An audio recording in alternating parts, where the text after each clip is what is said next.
Well, good evening, everyone, and welcome to the Wednesday, January 17, 2018 meeting of the Edina City Council. Roll call, please, Ms. Mangan. Member Brindle. Here. Member Fisher. Here. Member Staunton. Here. Member Stewart. Here. Mayor Hovland. Here.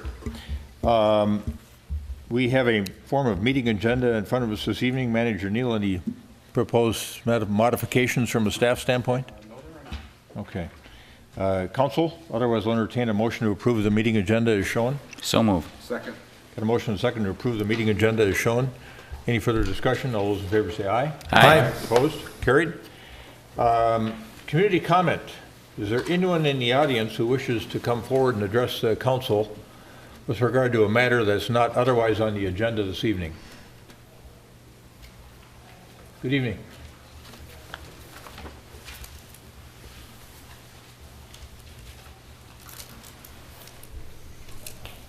Thank you, Mayor Hovland. My name is Frank Lorenz, 7151 York Avenue South, apartment 720, Edina. I'd like to comment about an open house information meeting that's going to be held here in the City Hall building next Monday at 5 p.m. And the subject of that meeting is the initial proposal for redevelopment of the now vacant site, the 3.3 acres that used to house the Edina Public Works Building. People who live in Edina, if they have next Monday open, might be advised to come to that meeting because a substantial amount of money is ultimately going to be committed to that project. The proposal, which I believe is partially disclosed on the city website, envisions a high-rise apartment building, 15 to 17 stories, 170 plus apartments, a 4-story or 5-story parking ramp, and an arts center. Now, I believe that that's going to be a performing arts center, which means theater, but it also is described as having opportunities for active adults, which I believe is bureaucratic code word for a city-owned and operated fitness center, and a group of restaurants, more than one, and a market. Again, we don't know whether the market is another grocery store or a place where you can buy bitcoins on margin or whatever, but nonetheless a market. And this is going to use a device, a financial device called TIF financing, tax increment financing, so the city can dedicate the revenue from the expanded tax base that all this development, these buildings will generate or should generate, to pay for the roads, bridges, sewers, whatever that are going to be necessary to allow people to get in and out of this site.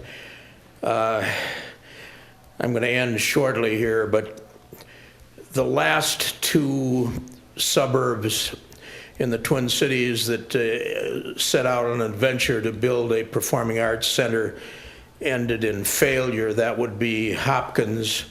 Their 4-story performing arts center is now a storage building that the school district over there uses for stuff.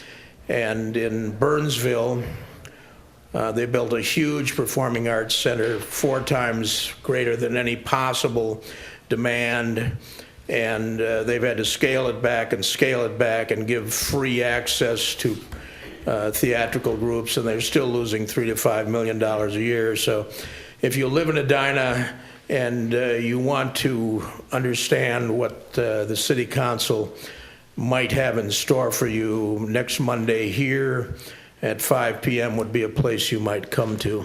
All right, good. Thank you, Mr. Lorenz.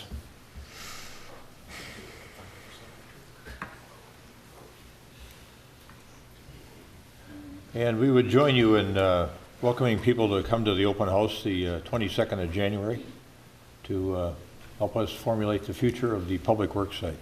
Anyone else out there wish to address the council on a matter of concern to them?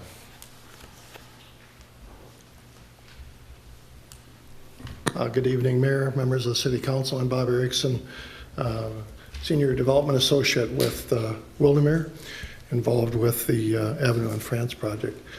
Dennis Doyle asked me to come this evening to express Wildermere's appreciation to the City Council for your support, encouragement, and the technical assistance provided by the City Manager and the Economic Development Director.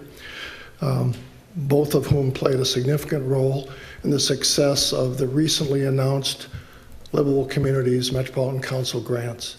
It's a significant achievement for the city of Edina and for the developers involved, whether it be Wildermere at the 6800 France Avenue on France project or the 49th and France projects, both of which, according to your Metropolitan Council Representative Steve Elkins, were rated the 2 top development projects presented in this year's round of Livable Communities grant applications. So thank you. Special thanks again, especially to Bill Neuendorf. Without his technical assistance, we wouldn't have fared as well as we did. And it's a great achievement for the city of Edina. So thank you. Thank you, Mr. Erickson. We appreciate you coming over to say thank you on behalf of your company. Anyone else?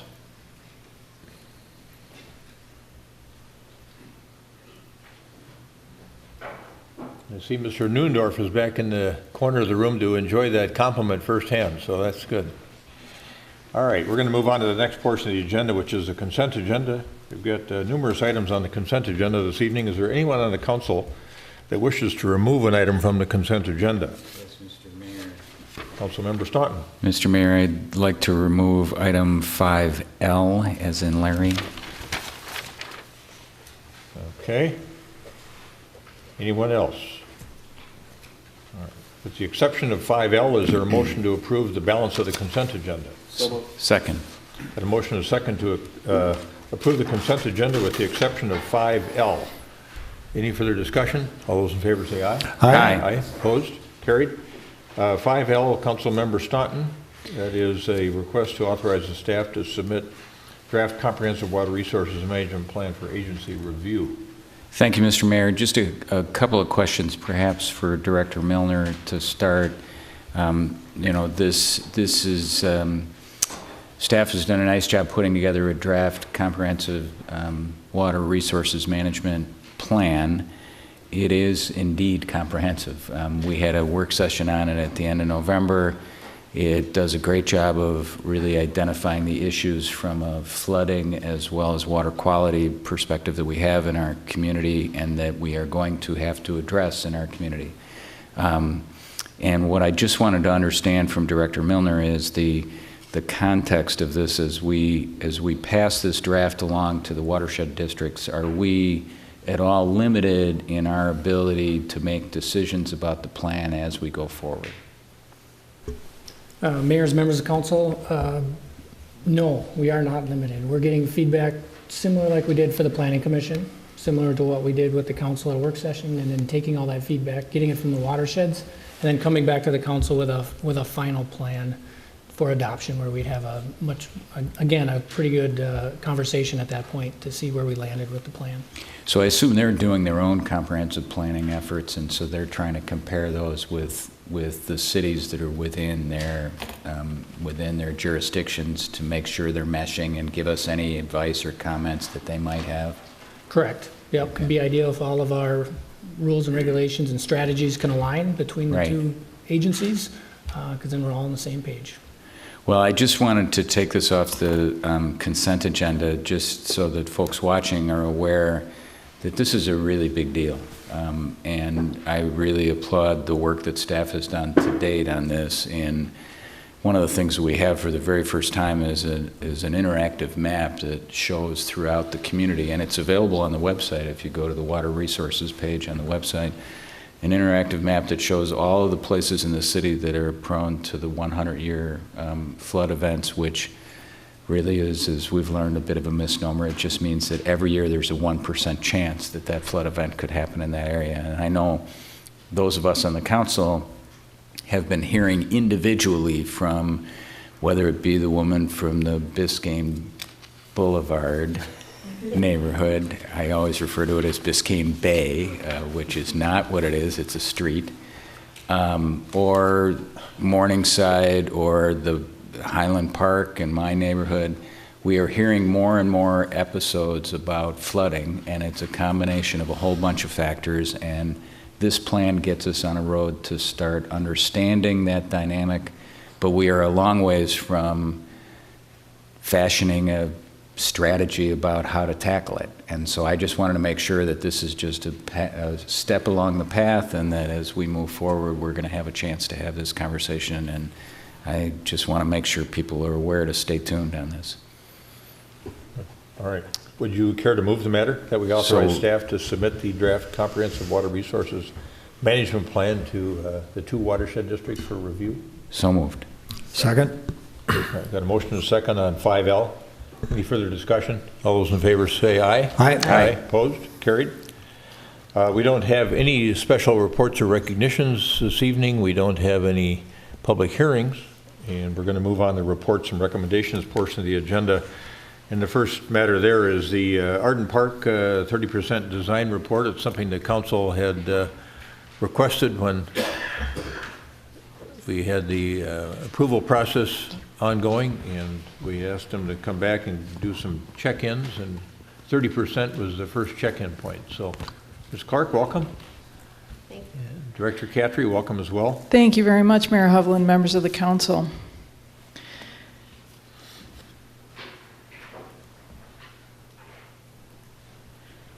First of all, I would like to introduce Renee Clark, planner and project manager for the Minnehaha Creek Watershed District. I know you're all familiar with her. And we also have Ross Bittner from our engineering department, a member of the team with us here this evening. We started this project back in November of 2016, and over a period of a year put together a concept plan for Arden Park. We completed that in November of 2017. And we ended with a memorandum of understanding with the Watershed District that is taking us through the design phase of Arden Park. We promised to report back to the City Council, the Parks and Rec Commission, and to the public, and to the Watershed District Board of Managers at the 30, 60, and 90% phase. So here we are this evening at the 30% phase of design. We're going to talk a little bit about the design development process, our goals, give you a briefing as to where we are at the 30% design, and talk a little bit about the next steps. The concept plan that was approved in November, as you recall, removes the dam and improves Minnehaha Creek. It increases creek access and recreation opportunities. It provides new trails throughout the park. It provides regional stormwater management and treatment, and will replace the park shelter building, playground, and hockey rink.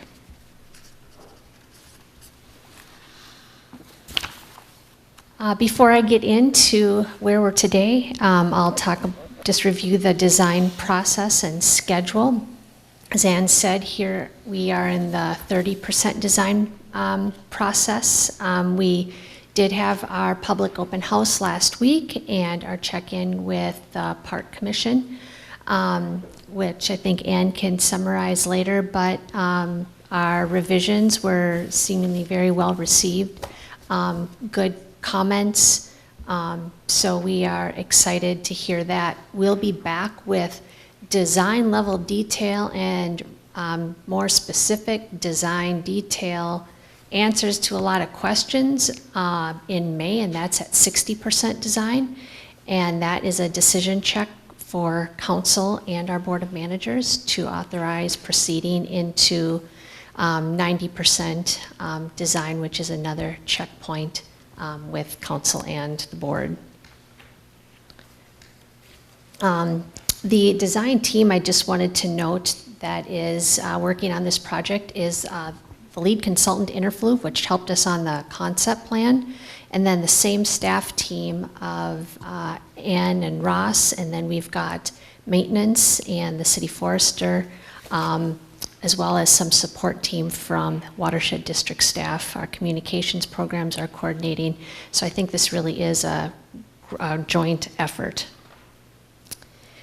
The design development goals for the park are based on that year of public input.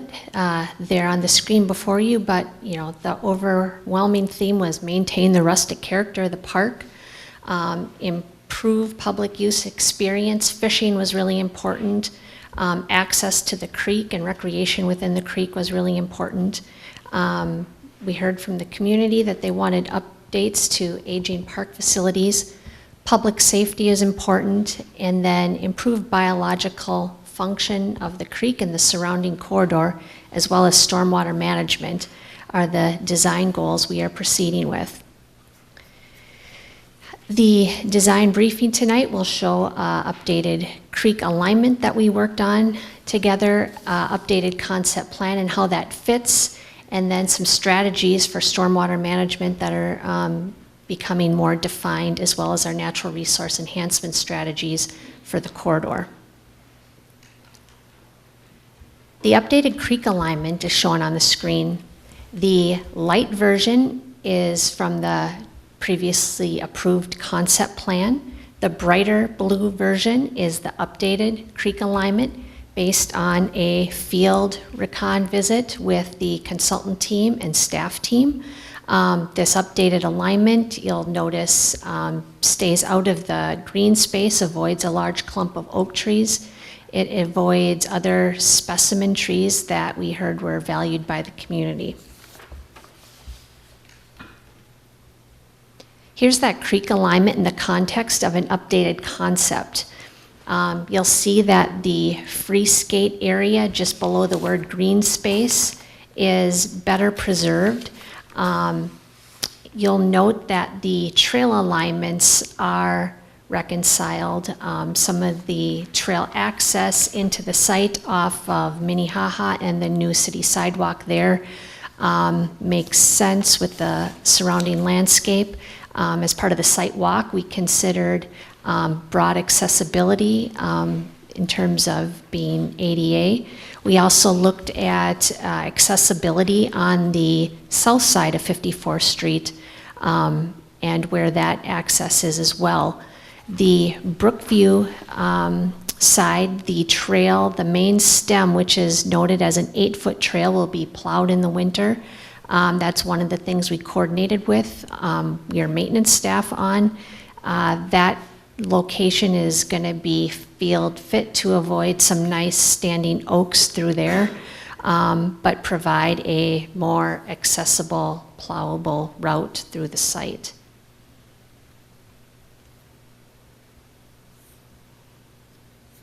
The stormwater management concepts. At the concept level, we talked about the opportunity to treat about 100 acres of stormwater, and there were generally 4 areas that discharged to the creek that we were looking at. The primary drainage area discharging directly to the creek on this site is off of 52nd Street at the northeast part of the park. The concept for that large drainage area, which extends all the way up to the corner of 50th and France, is to first capture it underground where the existing playground is. And a concept of what that looks like is that first image. The next image is where we did that in Cottageville Park. You can reconstruct the playground area on top of the green space, but that first bulk of the treatment is underground at that location. The second phase of the treatment is spread across the site, and if you'll look closely at the concept plan, on either side of the green space, adjacent to the creek, there's some cross-hatching, and that's to depict 2 stormwater drainage swales for additional treatment. And examples of what those bioretention swales, as they're called, look like are the next 4 images shown to the right of the concept.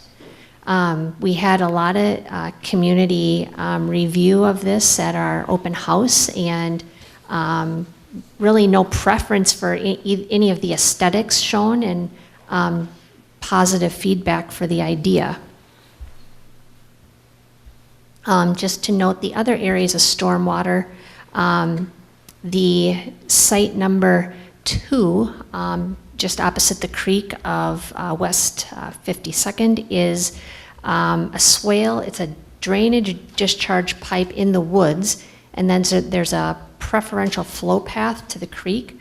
Because of how wooded that is and the size, relatively smaller size of that drainage area, we're going to look to stabilize that channel carefully with light equipment to no equipment through that area to not avoid a lot of existing trees.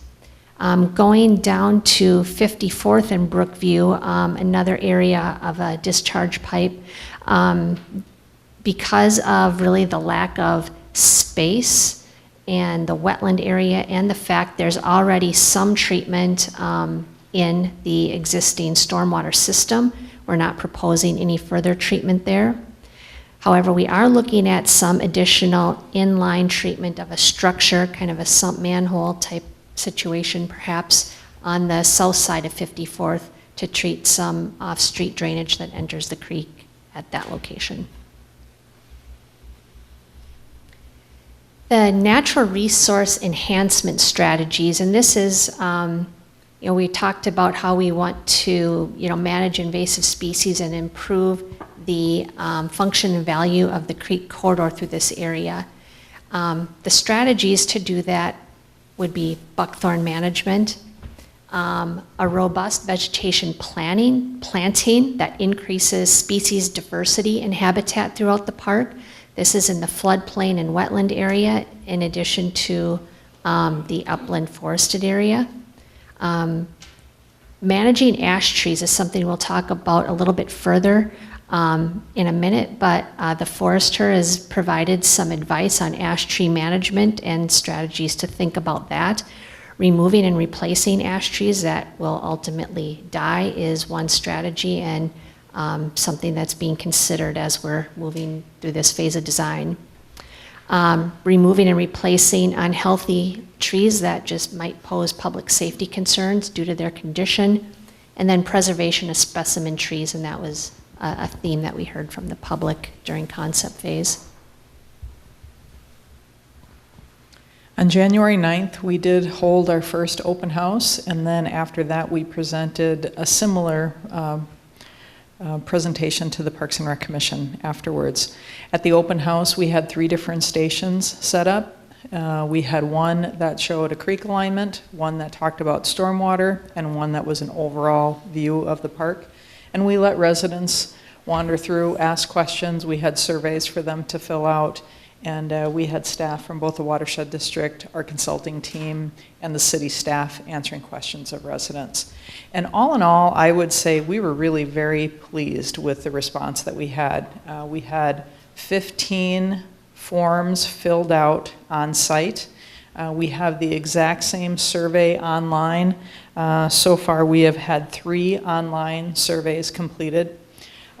Generally, we heard from people they were very happy with the stormwater solutions. They were happy that the creek was less severe in its remeandering. They generally liked the amenities that they were seeing in the parks. A couple areas of concern were lighting. They wanted to make sure that we didn't have too much lighting in the park. There was one other trail issue that I wanted to run by the council this evening. Some of the residents that live right on Brookview were stating that they weren't happy with the trail that was on the west side of the park along Brookview. They felt like there are 50 to 100 people that walk that side of the park every day, and they felt that it was just fine that people walked in the street and that traffic is slow enough there, and if people needed to step up onto the curb to get out of the traffic, that they were fine with that. So that was the one probably most consistent thing that we heard from residents at the meeting. But again, it really was, seemed to me anyway, that it was people that lived right on Brookview. That we didn't count exact attendance, but we felt that there were at least 75, maybe 100 people that were in attendance. We were here for 2 hours prior to the Parks and Rec Commission meeting. And as Renee mentioned, besides the trail on Brookview that I wanted to possibly get feedback from you on this evening, was the issue of ash trees. We did a detailed tree inventory of the park, and we found that there are approximately 111 ash trees in the park out of a total of approximately 630. As we looked at this a little bit closer this week, we did find that some of them are outside of the project area, but those are rough numbers anyway. As Renee mentioned earlier, the ash trees are going to die. Emerald ash borer has not been identified in Edina yet, but it has been identified in every suburb that surrounds Edina. So the likelihood that it's in Edina is probably pretty strong. We just haven't identified it yet. So those ash trees will die. It's only a matter of time. One thing that's different with ash trees when they die is we are not going to just let them die in place. They do need to be removed because of the infestation. So as we're looking at this project and we look at 111 ash trees in this park, you know, as a project team and as a city staff and our city forester is looking at it, wondering if this might be a unique opportunity for us to go in and proactively remove ash trees, and with a project budget, do a significant replacement of trees of a higher quality that is going to serve the park well into the future. So a few different approaches we could take. We could go through and remove a certain percentage of the ash trees. There are some ash trees, as you see, that would be impacted by the new creek corridor, but there probably would be, I would say, at least 70 to 80 additional trees that are not within the creek corridor. So we could remove some and replace some. We could replace all the ash, or remove all the ash trees and replace them, you know, as our forester would recommend, or something in between. So I don't know if you have any feelings on that this evening, or just want to give it some thought, and you can follow up with me.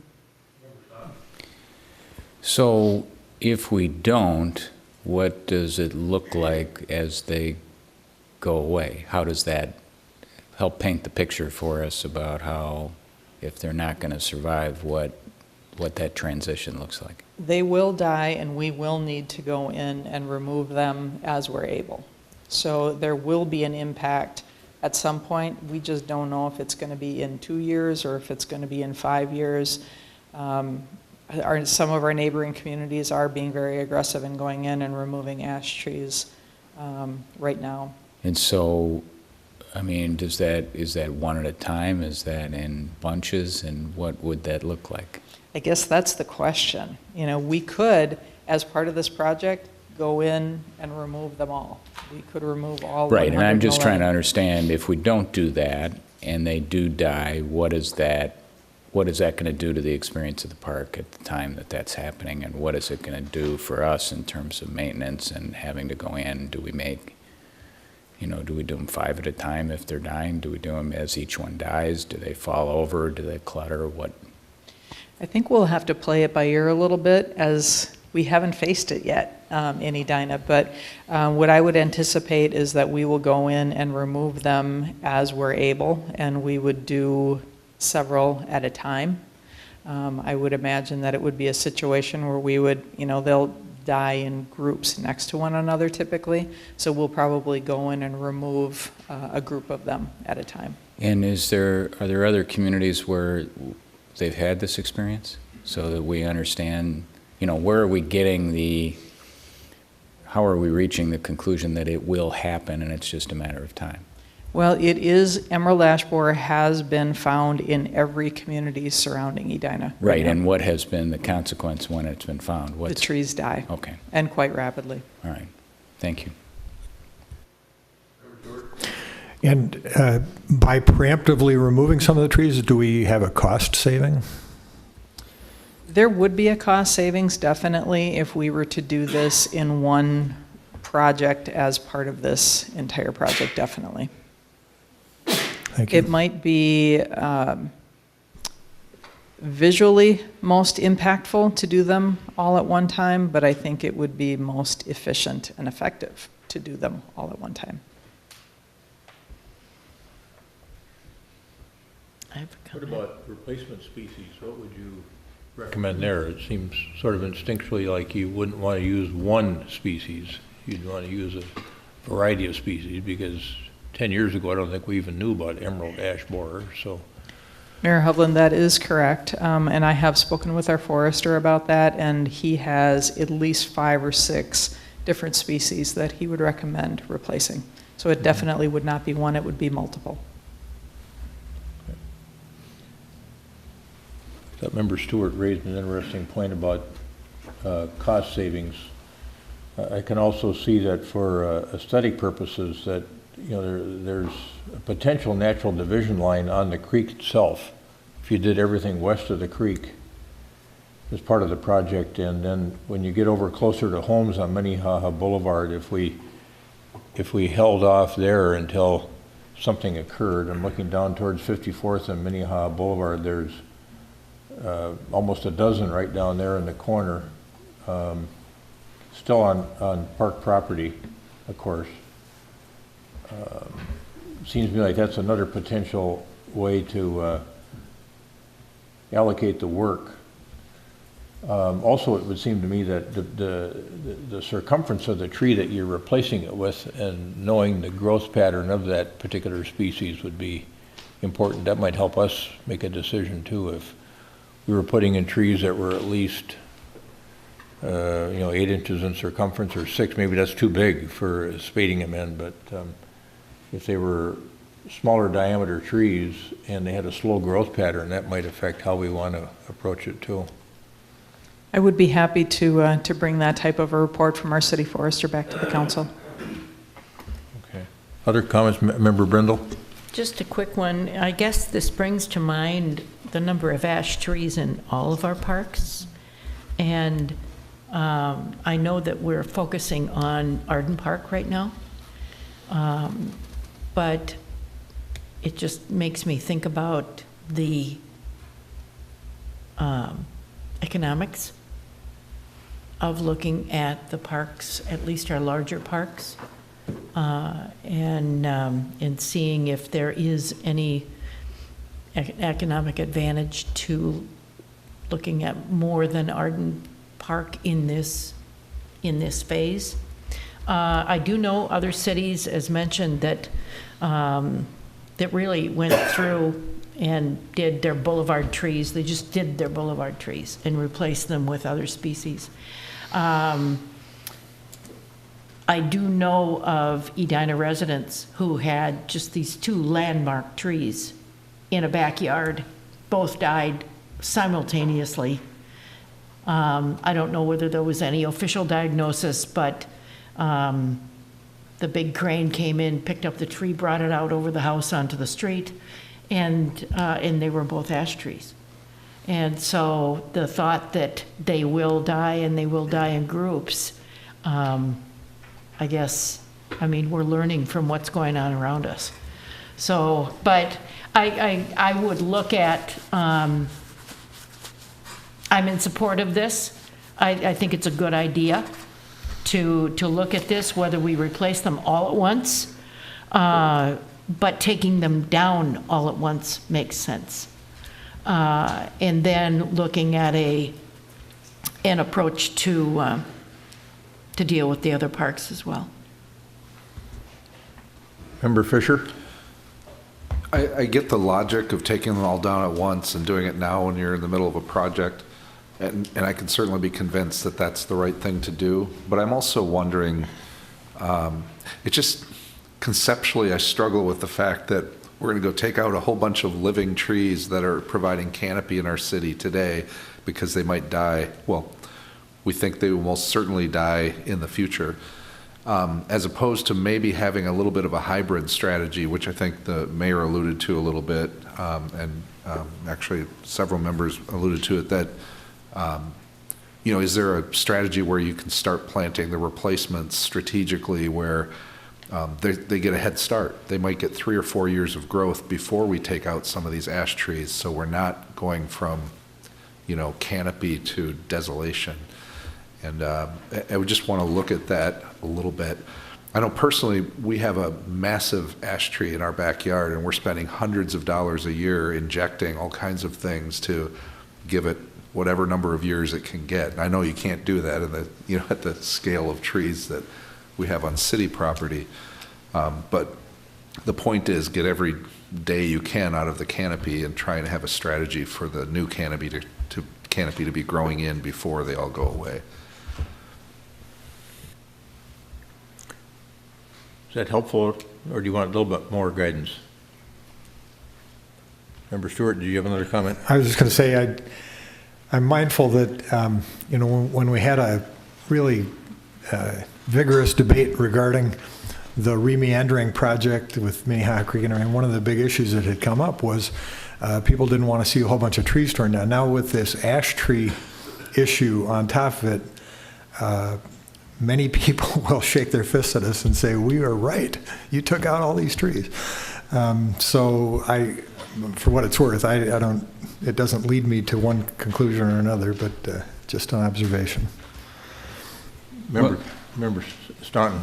I kind of like Councilmember Fisher's approach. I do think, if it is a foregone conclusion, it sounds like there's some time, and why wouldn't we try to create a transition that doesn't just turn it into a moonscape?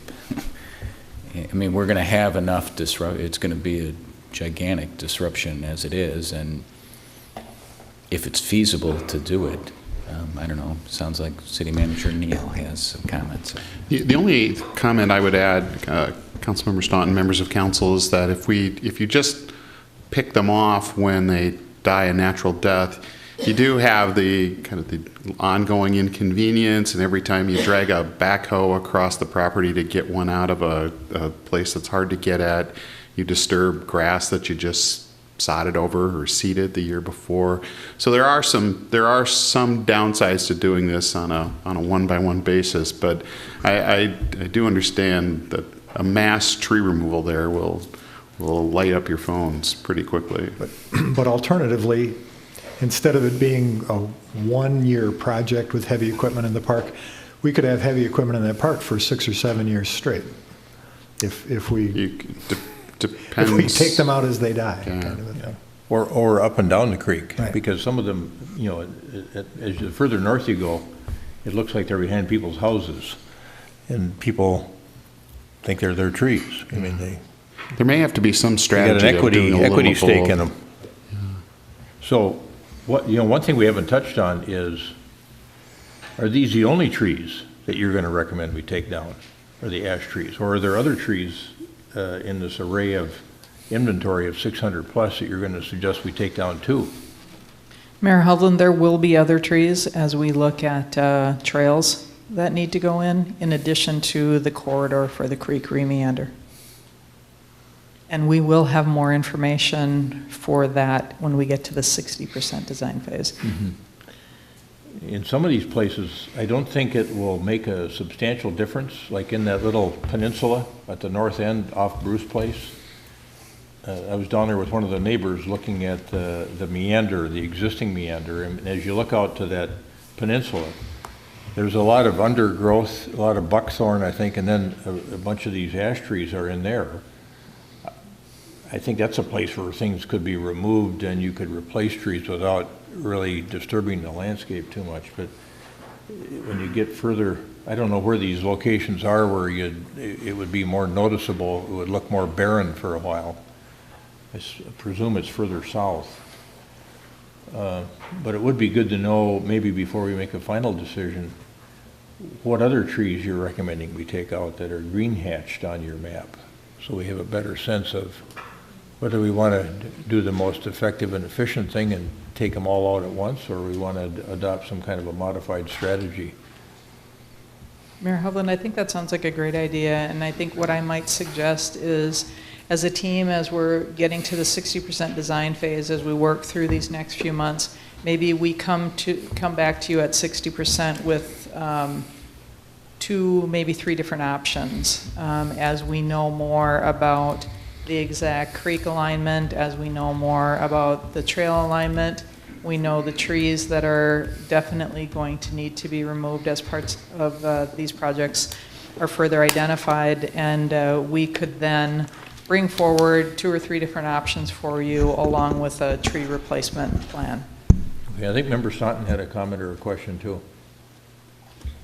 Well, I'm not as worried about the reaction as just, there's going to be a canopy, and I guess it depends on how. One of the things I just would ask that you take into account as you bring that back to us, and I think that's a good idea, is just some assessment of how the canopy is affected. And so, to Councilmember Fisher's notion that can we take advantage of some canopy time while we get a head start on growing a replacement? Certainly. No, that absolutely makes great sense, Member Staunton. And I would also say, too, that as we're looking at this, I think it will be critical for us to look at creek construction and access to those areas after the creek is finished, and then the overall project cost versus project savings, how much it would cost to go in and remove some of these trees on a one-off as opposed to if we were to do it as a larger scale project. So I'd be happy to come back to you with some of that information. All right. So the other issue you wanted a little input on was the trail alignment that's proposed up on Brookview, on the west side of the park.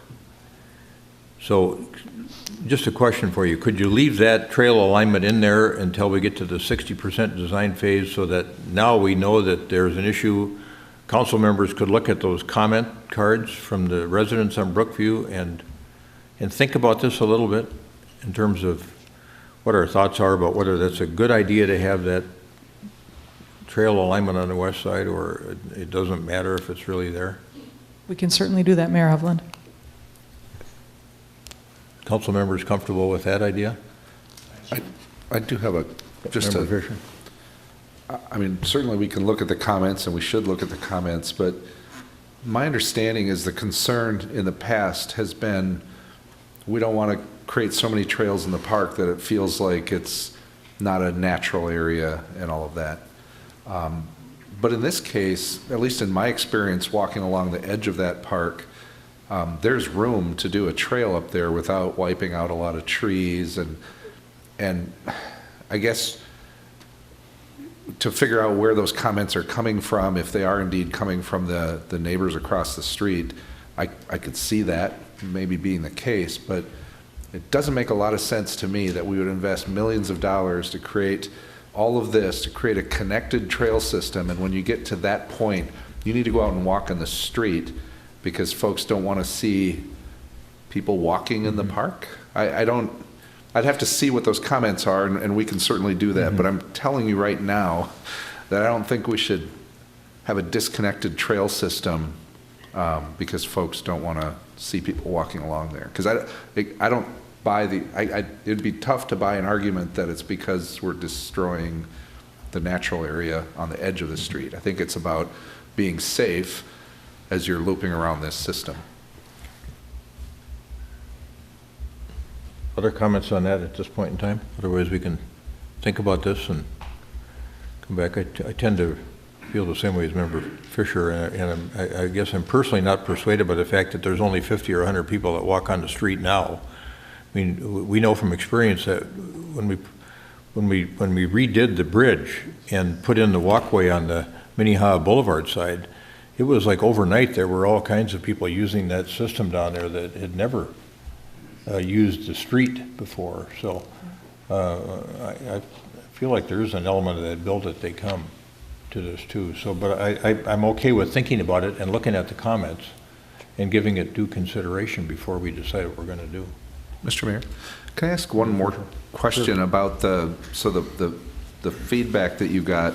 You know, obviously a lot of what we heard was the location of the meanders of the creek and the impact on certain trees.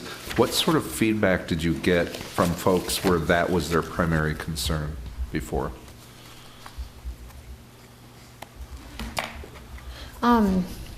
I don't have specific comments on, I wasn't standing at that station, but the feedback that was reported to the team from Jonathan, who is there, was just, except for 3 folks, I think, in total, they liked the changes. So nothing real specific, but.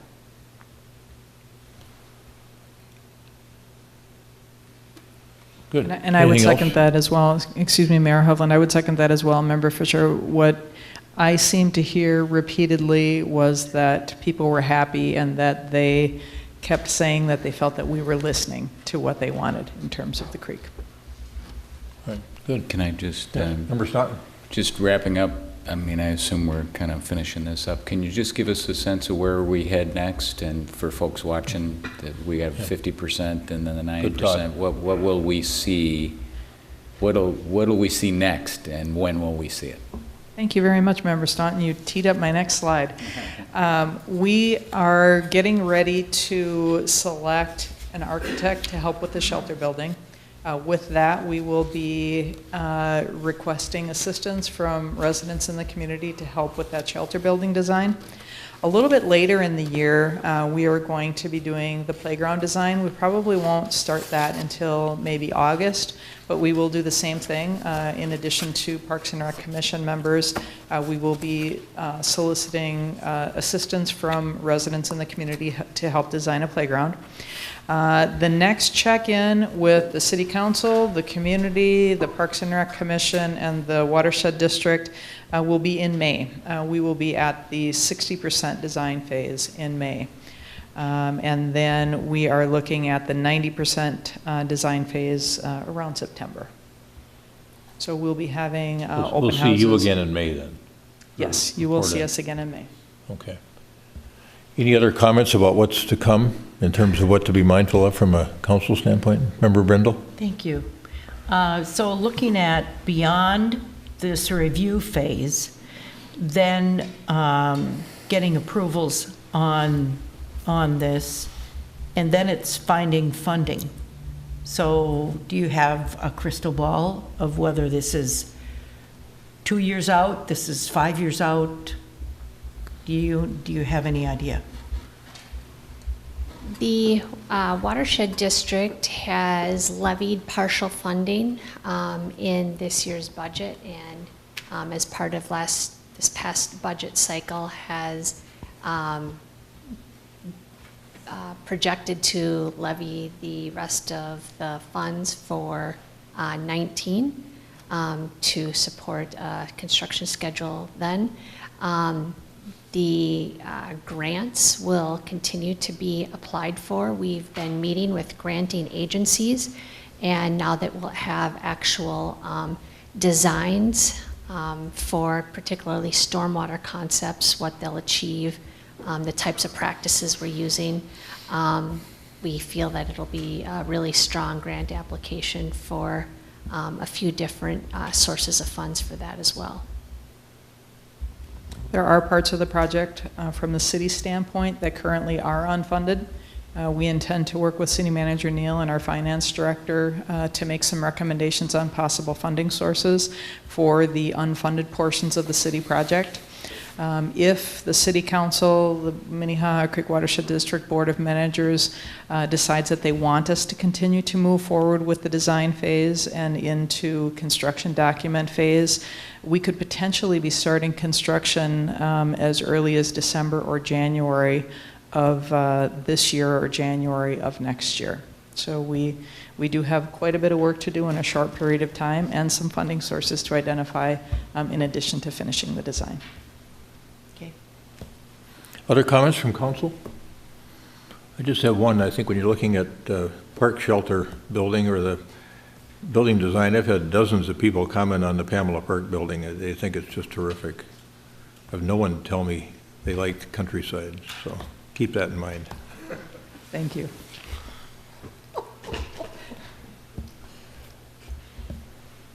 All right.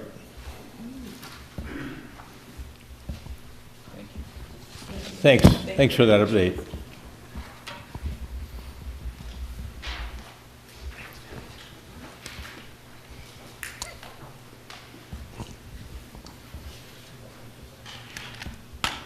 Director Milner has the next matter, which is a report out on Bredesen Park E Neighborhood Roadway Reconstruction Project. Director Milner, welcome. Thank you, Mayor, members of council. I'd like to discuss the project update for the Bredesen Park E project, and it was embodied in the BA 449. This was part of our 2018 projects. We were here in early November discussing these 3 project areas, and we're going to focus on Bredesen Park E, which is circled there. It's up Lincoln Drive area there, adjacent to 169. So we did close the public hearing on November 8th. There was property owners here that testified and asked the council for more time to understand the project. So the council allowed more time and didn't take any action that night. We've met with those owners, and many of our discussion points had to deal with this list. So we talked about the pavement condition index of that Lincoln Drive, which is 51. We talked about a multi-use trail between Londonderry and Dover Drive. Talked about parking if we build that trail, how the trucks are going to exit their properties, and we talked about assessments and benefiting properties. So staff bundled this project with those other 2 that you saw on the map. We were trying to bring value to the property owners. This was one of the last areas in that area of town for reconstruction, and we thought by bringing it in, we could provide some value to all those property owners, since there were others occurring in 2018. The PCI of this street is higher than what we typically reconstruct. We typically only reconstruct streets under 30. There has been occasions where we'll reconstruct a street due to utility issues. That was not the case here. And we did have a need for some pedestrian facilities with the Three Rivers Park District, 9 Mile Creek Regional Trail that's going to be completed here in 2018 to start connecting neighborhoods to that trail. So with that, we've decided that since that PCI is kind of outside of our normal range, that we would adjust the project and would recommend the following that was detailed in your report tonight. So we'd still like to install that 12-foot multi-use trail to get that access for the neighborhood, the Parkwood Knolls neighborhood, to the 9 Mile Creek. In doing so, we'd have to reduce the street to 37 feet. The concerns from those property owners about having any parking there with their trucks entering and exiting their properties, we would sign no parking. We don't think they need any need to have parking adjacent to that trail. We reconstruct a shared driveway at 5700, 5720 Lincoln Drive. We'd continue to assess the pavement with our normal inspection cycle, PCI. So when that street is down in more of that normal range, then we'd come back and address the pavement. We'd hold on any utility system rehabs other than the storm sewer that we have to adjust a little bit for the trail. And the new estimated cost for this project would be about $140,000 to reconstruct that trail. And that'd be funded with PACs and the storm sewer fund for any curb and gutter, but there'd be no assessments. So this shows where that trail is located between Londonderry Drive and Dover Drive. It is, again, a 12-foot multi-use trail. And then we would still construct the concrete median island that we proposed at the entrance of Dover and Lincoln to help with pedestrian safety, because the sidewalk is located on the north side of Dover. The multi-use trail would come from the south, so we'd help that safety of pedestrians, provide some traffic calming. Vehicles would know they're entering a neighborhood. And then we'd also delineate some of those turning movements. So we would recommend that council authorize staff to continue with the design and bidding for that 12-foot multi-use trail and approve the conditions listed in resolution number 2018-14. I'd stand for any questions you have. Questions for Director Milner? It just seems like a very good outcome. Any questions? All right. Thank you. Thank you. We've got a resolution in front of us, 2018-14, that embodies those recommendations from Director Milner. Is there a motion to adopt the resolution? So moved. Got a motion and a second. Member Staunton, Member Brindle. Any further discussion? All those in favor of adopting Resolution 2018-14, say aye. Aye. Aye. Opposed? Carried. Thank you, Director Milner. And now, Director Teague, we have a sketch plan review for 3650 Hazelton Road, a proposed project there. Yes, thank you, Mayor, members of the council. Before you is a sketch plan where you're asked to provide non-binding comments and feedback for a potential future development application. The proposal this evening is to build a 17-story, 170-unit upscale apartment building. Property is located on Hazelton Road in between France and York. What's required here for their development approvals, should a formal application be made, would be a couple of comprehensive plan amendments, both for height and density. Again, the height proposed here, 17 stories. The comprehensive plan suggests 8 stories. And the density here is 136 units an acre, and the maximum density in the comprehensive plan is 100 units. Again, the site's located in between France and York, whereas we've talked about recent development proposals that is a seemingly acceptable area for higher densities. So the primary issue that we would ask that you discuss is height and density.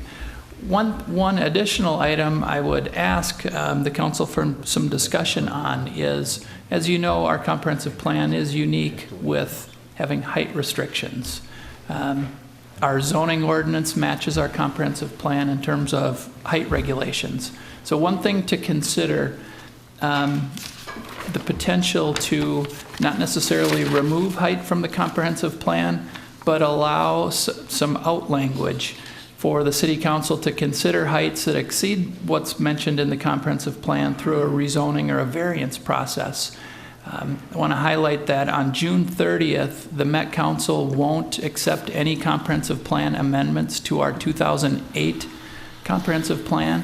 So any project that comes in that exceeds our 2008 height requirements, we can't consider an amendment to the comprehensive plan.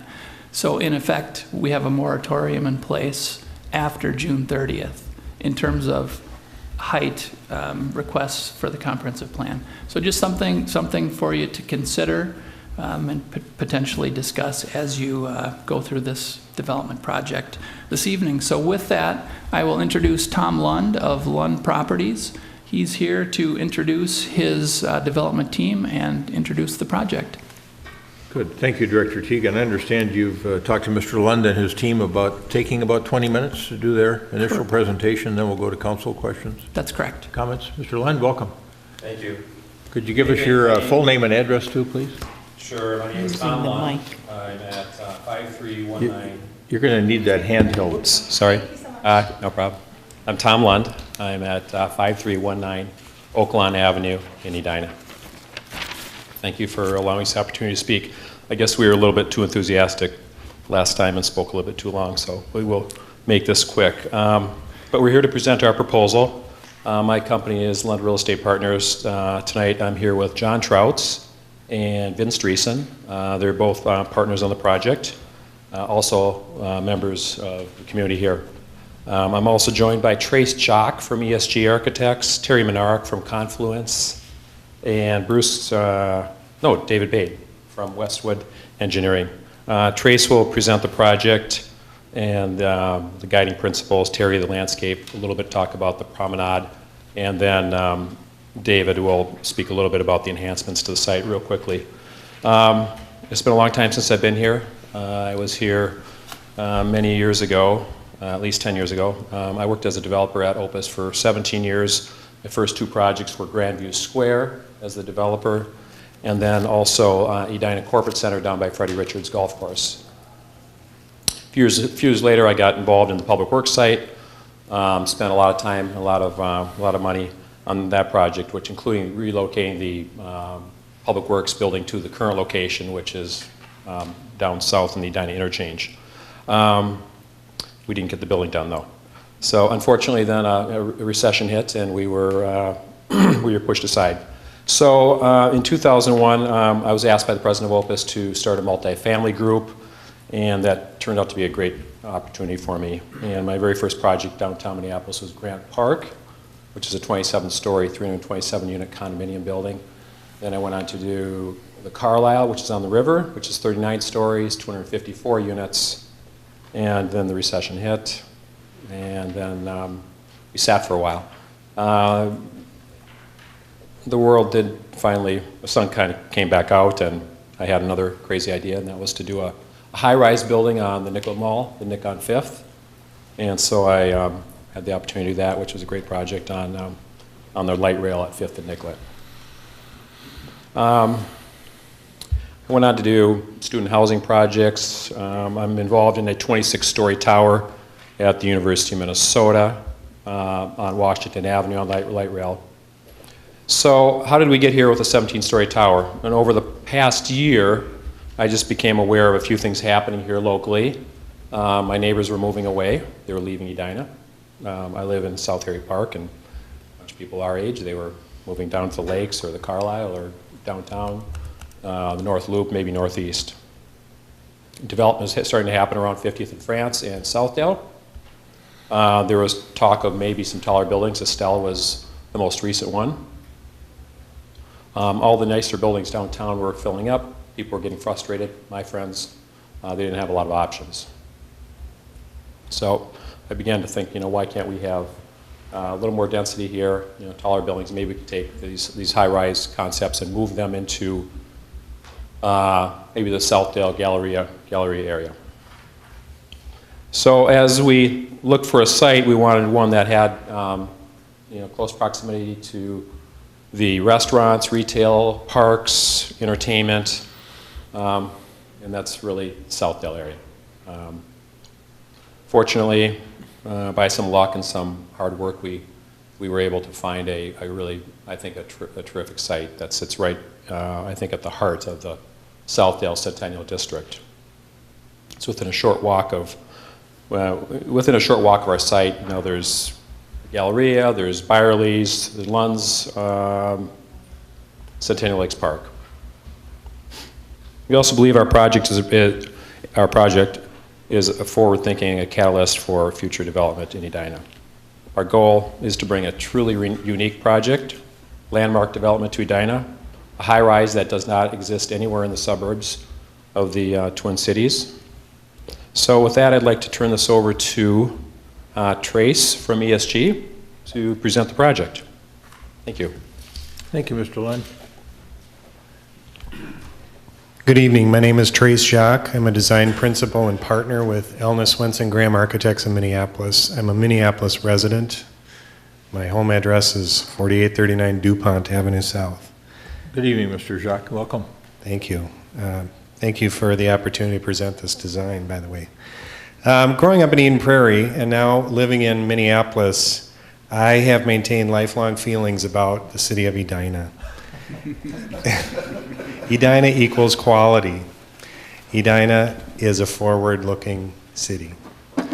Quality and forward-looking schools, neighborhoods, shopping, institutions, and parks.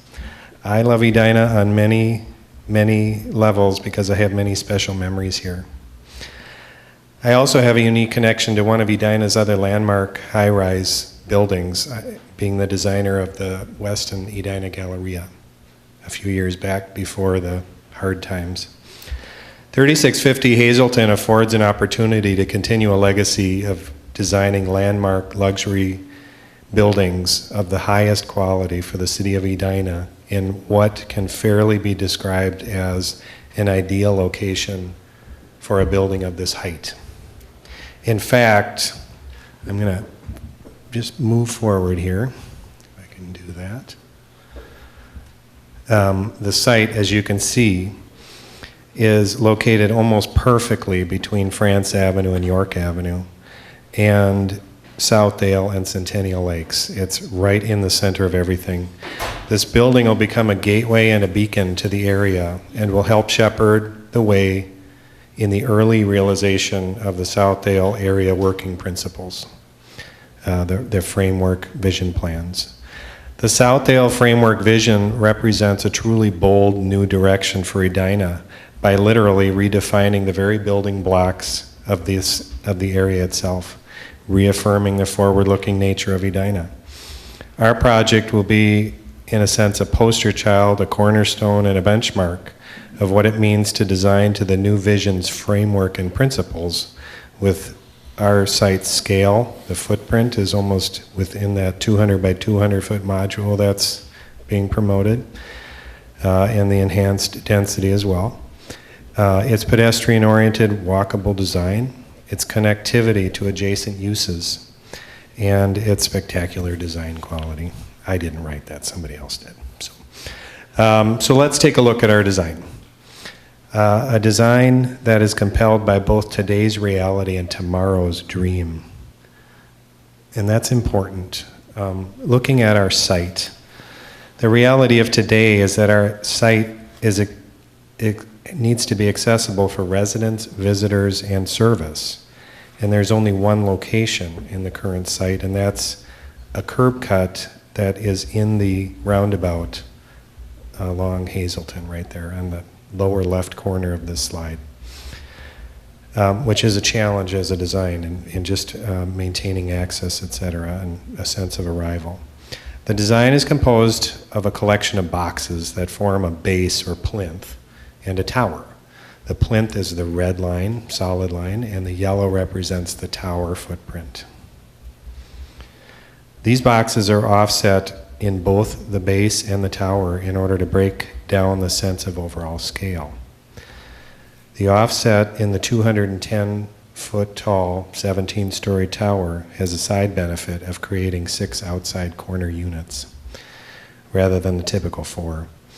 The building's 3- and 4-story base or plinth consists of a very transparent building lobby. I'll scroll to the first floor plan. 5 2-story walk-up townhomes on the right edge there that open directly onto the promenade with flats above them. And then a fully enclosed parking structure that serves the residents.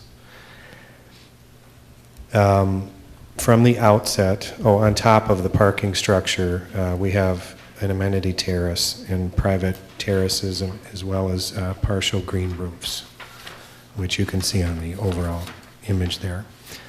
As you move your way up to the 4th level, that amenity terrace represents the lid of the parking structure itself. I think it's important from the outset that we've treated all facades as potential building fronts in order to adapt to potential future conditions at cost and in spite of today's current site conditions, which is really fronting Hazelton and the promenade primarily.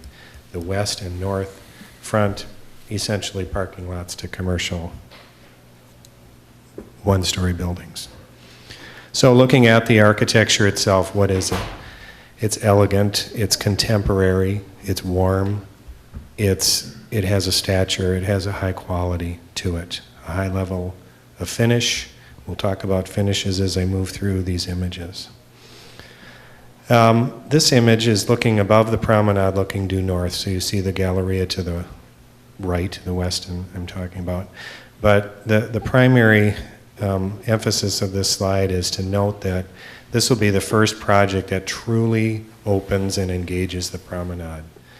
Unlike Target across the promenade from our site or some of the other properties, this one will fully realize or at least spark the realization of the promenade itself and how active it really can be and what a signature element it can be for this overall framework master plan. Moving closer to the building, we've created a connection from the promenade. Remember, the walking is on the west side, so we're on the right side here. The bike lanes are on the east side. We've created a small plaza and a link to our lobby and our front porch, basically, with an opportunity, for some public art. And you see the townhomes engaging and opening directly onto the promenade itself. The townhomes themselves have walk-up stoops, individual stoops with large enough to have furniture on. And like I said, the lower 2 levels are 2-story units with flats above. It's an interesting design issue with privacy and public sharing the same boundaries, basically, and Terry will speak more to that. As you work your way around opportunities for active lawns, et cetera, that open into the transparent lobby. It's a 2-story lobby, glowing at night, open. But remember, you're looking in and looking out in that situation. And then the public art, I'm not an artist, but my kids both have lots of guitars, so this is my little homage to a really cool electric guitar piece of public art. Terry will talk to public art as well. And this is that front porch, and we see this really as a semi-public, semi-private opportunity. Living in a home in the front porch on the main street on the front of your residence is an iconic element, and we bring that in to this project with this element as well. We don't separate it off. We don't say you're not allowed to be here. It's an opportunity to engage on multiple levels. It faces south. It's pleasant. It's nice. And then working our way over to the west side of the building, that was where the challenges of today and the opportunities of tomorrow rest the most. Arrival, like I mentioned, we're dealing with both service, visitors, and residents all accessing the property from one location, the current curb cut. Our design solution really revolves around a very manicured landscape, hardscape plaza, almost European in scale, very small, intimate, but high quality. And the facades of the parking structure, which is really on the left side, are meant to look and feel like a very rich building. And then the address itself. From the street around the roundabout, you see a nice range, a nice mix. It's not a very monolithic, single identity type building. It's very rich. On the plaza itself, again, intimate in scale, pavers, a drive court, an arrival court, and then that transparent lobby that looks toward the promenade. And then looking up at the tower. And we really embrace this idea of high quality design for this overall area. And I almost view this like a museum in a sense. It's high quality. So I talked to the north and the west facades and treating the building as having 4 sides. And we can have a conversation about what's to come and what some opportunities may in fact be. But like I said, we made the commitment to address all 4 sides of the building as if they were all fronts. So without any control over where a future north-south road may be along this facade or along this facade, we've designed both facades as if, what if nothing happened to our building and streets came through. So we've enhanced the architectural facades themselves. We've enhanced the landscaping themselves. We're proposing sidewalk linkages, so there's circulation that can come to and from adjacent sites from our building.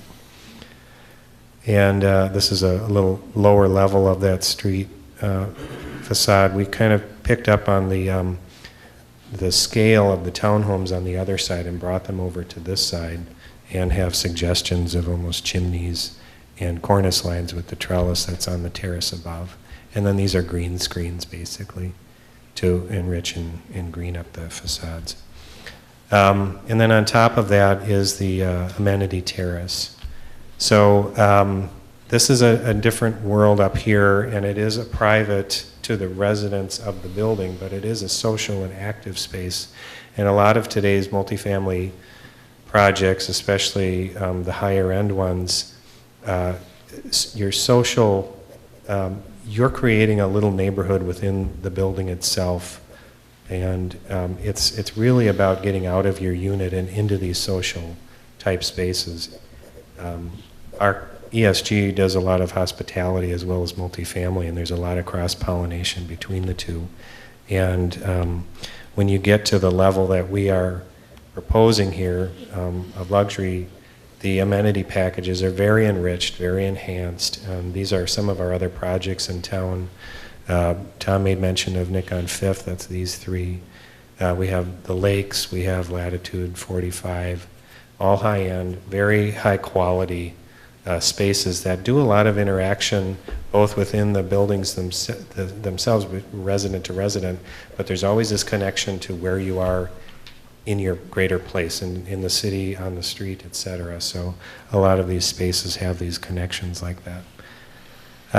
Units themselves then would be very high-end. I wish I could afford to live in these places myself. You know, I get to design buildings I can never afford to live in. But they're beautiful. They're going to be beautiful. And long-term Edina residents who live in nice houses and want to move out of their single-family houses and into a place like this will feel very comfortable. We have some very generous size units, and it's a great experience. I did want to make mention of some of the materiality of the building. I forgot to do that, so let me just go back to a good shot here. As I mentioned, on the lower rise portion, both on the townhomes and the western facade, we've chosen brick as a primary building wall for its scale. It brings the buildings down to the pedestrian scale nicely. So these lower masses are brick. The tower is a precast meant to be more stone-like in nature, and a lot of glass, and then you notice the wood element to warm it up, and metal panel as well. So warm, soft colors, rich materials, quality finishes, and lots of glass in a classic but contemporary look and feel. With that, I'm going to turn the mic over to Terry Manerick with Confluence, and he'll discuss the public realm, the landscape, and the amenity terrace above. Thank you. All right. Thanks, Mr. Jacques. Mayor, council members, city staff, thank you for having me here today. Terry Manerick, I'm a landscape architect and principal of Confluence, Minneapolis. It's nice to be back in front of you again. I'm going to give you a quick overview of some of the landscape materials that we're looking at on the site. There's kind of three basic landscape environments we're talking about here. We have the Promenade, which is kind of a forefront within the community that is engaged totally by this development. We have the private residences, which back onto that, the streetscape in front, the streetscape around the building, and then the amenity deck that we have on top on the fourth level. This image, or these collection of images, kind of show you some of the detail and treatment that we'd be looking at with regards to the entry drop-off areas, introducing a lot of really high textured materials, a lot of seasonal color with regards to planting. And then when we get to the residences along the promenade, as Trace said, there's this balance between private and public. Although they are very engaging and very inviting, there's a lot of vibrancy and softness to the facades of the townhomes and how they engage the street, but they still offer a sense of privacy for the homeowner, so they almost have a feeling of a front yard before they begin to engage the promenade. As Trace said, there are walk-ups that helps with that separation, but it also provides that clear visibility between the promenade and the front doors of the residences. And as Trace said, this is probably one of the only developments within the city that actually engages the promenade to this level, and I think could be a really good precedent for future development as to what could happen as the promenade and development continues forth. As far as the amenity deck, we'll have a lot of elements on here that kind of cater to what Trace said, that club room on the outside level. It becomes a social space. When you talk to people who live in high-rise towers, they always brag about their amenities and their amenity spaces, both indoor and out. We'd have outdoor seating areas and bar stations. We'd have gathering tables for communal and small dining areas, outdoor fire pits and gathering areas. We'd have a pool area, a hot tub sauna, a covered roof structure, and then events for spaces for events such as lawn games, bocce, and other kind of small gatherings and different events that could happen. And then a mix of lush planting that kind of incorporates that and winds it all together, as well as lighting, as this being a nighttime and daytime use, as well as seasonal, four-season type use. When we met with the Planning Commission, they kind of challenged us to talk a little bit more about how we engage the promenade. Some of the ideas we came forward with after that discussion were addressing the edge of the promenade and the property that we can actually have effect on, and maybe this will carry on through some city development or future development as well, but introducing pollinator gardens, butterfly gardens, maybe introducing stormwater so it's visible, so it becomes an educational tool to understand exactly what's happening with the site and how we're treating our stormwater in such a landlocked site. And then using those spaces as not only just beautification and service type features, but also as something that becomes an amenity to the overall development and to the future of the promenade. When we look at that edge, we can also define that by increasing more seating along the edge of the facade of the building, whether it's linear or stacked, and also introducing more of a naturalized landscape that can help to be able to develop some of the character of the promenade and introduce more of a wooded environment. And then we are challenged by introducing some kind of focal point or art feature. Trace mentioned what we're showing in the drawing right now, but to be able to capture that corner, that intersection of the promenade and Hazelton, maybe there's some iconic feature of art that kind of begins to tell the city of Edina, you're now on the promenade, and this is where the adventure begins. So whether that be some kind of special lighting or some kind of unique sculpture, some type of highly branded signage, or even lenticular type of art, as you see in the two on the right, where it could actually do a green wall that becomes a piece of art, or as you perceive it from two different directions, you know, the back side of the building, the west side of the building, or even the back side of Target, you begin to take on some of these environments. So that's kind of a quick overview. I know we're short for time here. If you have any questions, I'll be able to answer them. So, thank you, Mr. Menard. Menard. Back to Trace. Just really briefly, thank you, Terry. A couple last closing things and how we address some of the working principles. Residential use complements the mix of commercial and retail uses nearby. It supports the city's goals of pedestrian-friendly, walkable community, improve connectivity along sidewalks and connections through the site. The taller mass of the building is set back from the building-based podium, which addresses the pedestrian scale. Ground level activity with townhome units, and the primary building lobby is very transparent and inviting and active. Along the promenade, and they are all of appropriate scale. We integrated outdoor public space, seating, public art, etc. We improved on-site stormwater management. We really didn't talk about that in this presentation due to time, but currently the site is 100% impervious, and we are improving that drastically with the landscape at the ground level, as well as different roof terraces. And then the parking is enclosed with the amenity terrace above, but it's a very enhanced architectural expression. And then a couple of other things that weren't on this list that were part of the framework.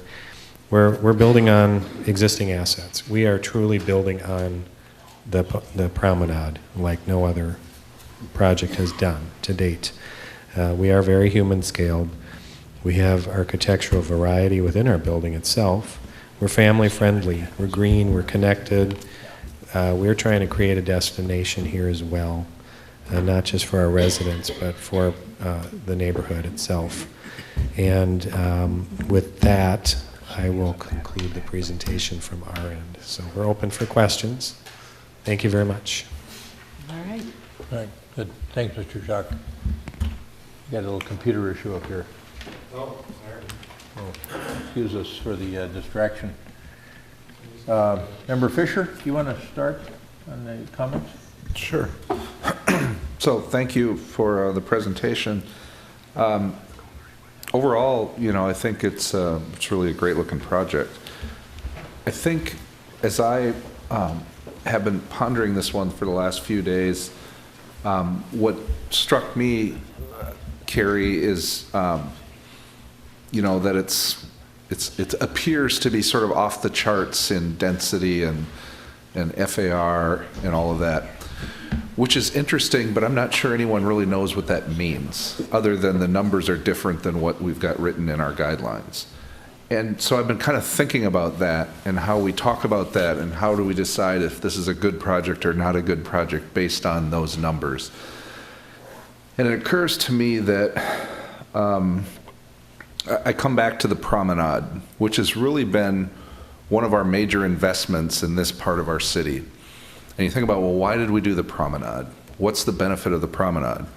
For a while, it was just sort of a path that people could walk on when they felt like it. But it really, you know, you sense that it's just the back end of a lot of buildings.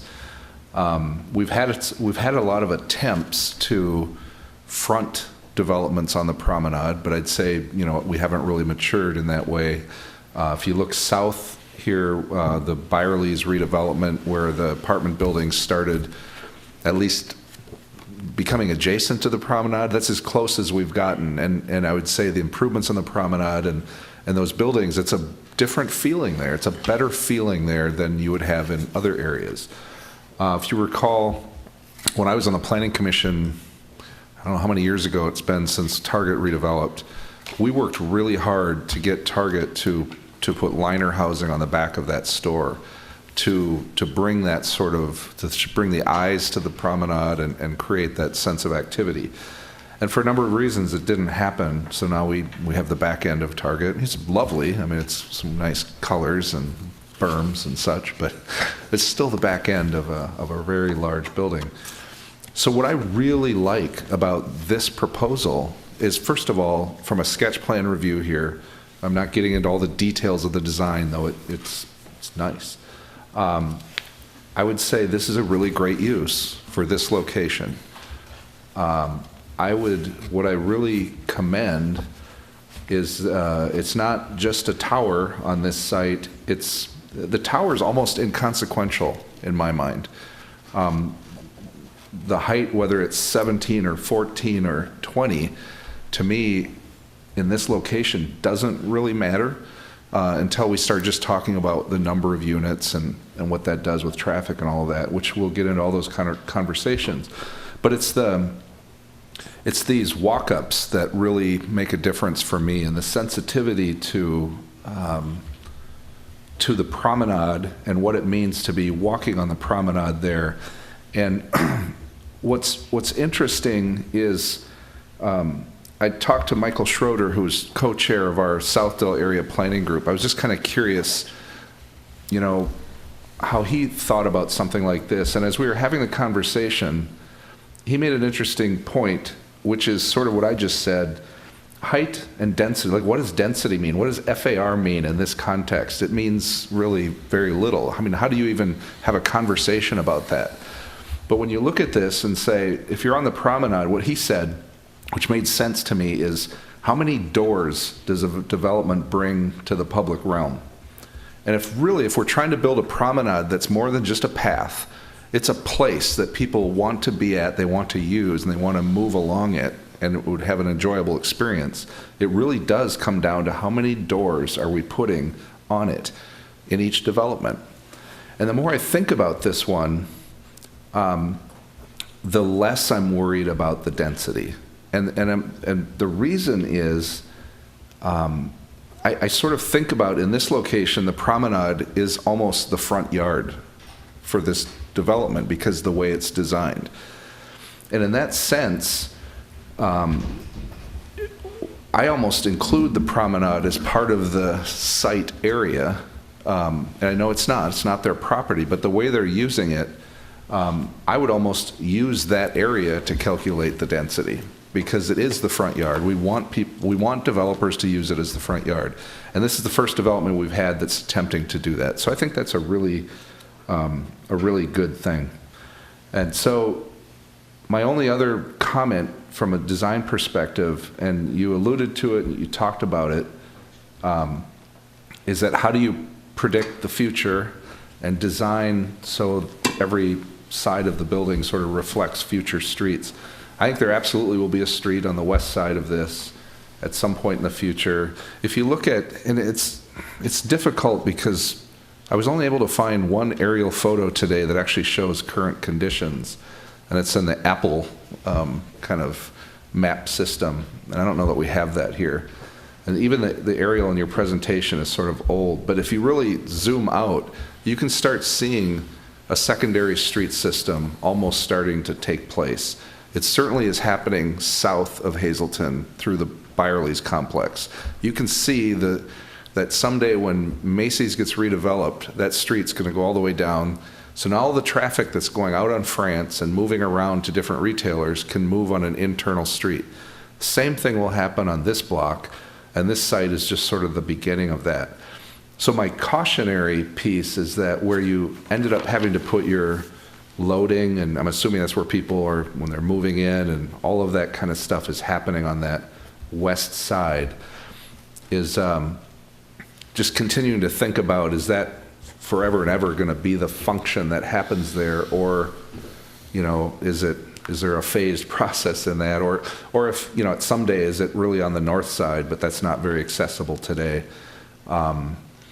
Or if it stays on the west side, just, you know, the nuance of what does that mean if you have a street and a sidewalk moving along that side? And maybe it's just screening or whatever. And I know we're not at that level of design yet, but that's my take. It's generally positive. I think it's a great use here, and I'm just so pleased that for once here we have a development that's really saying how can we enhance the promenade, and I think I would hope on this block where every other building it's essentially the back end that will turn over time, and we're going to start seeing more of these kind of walk-ups, and it will make the promenade unbelievable.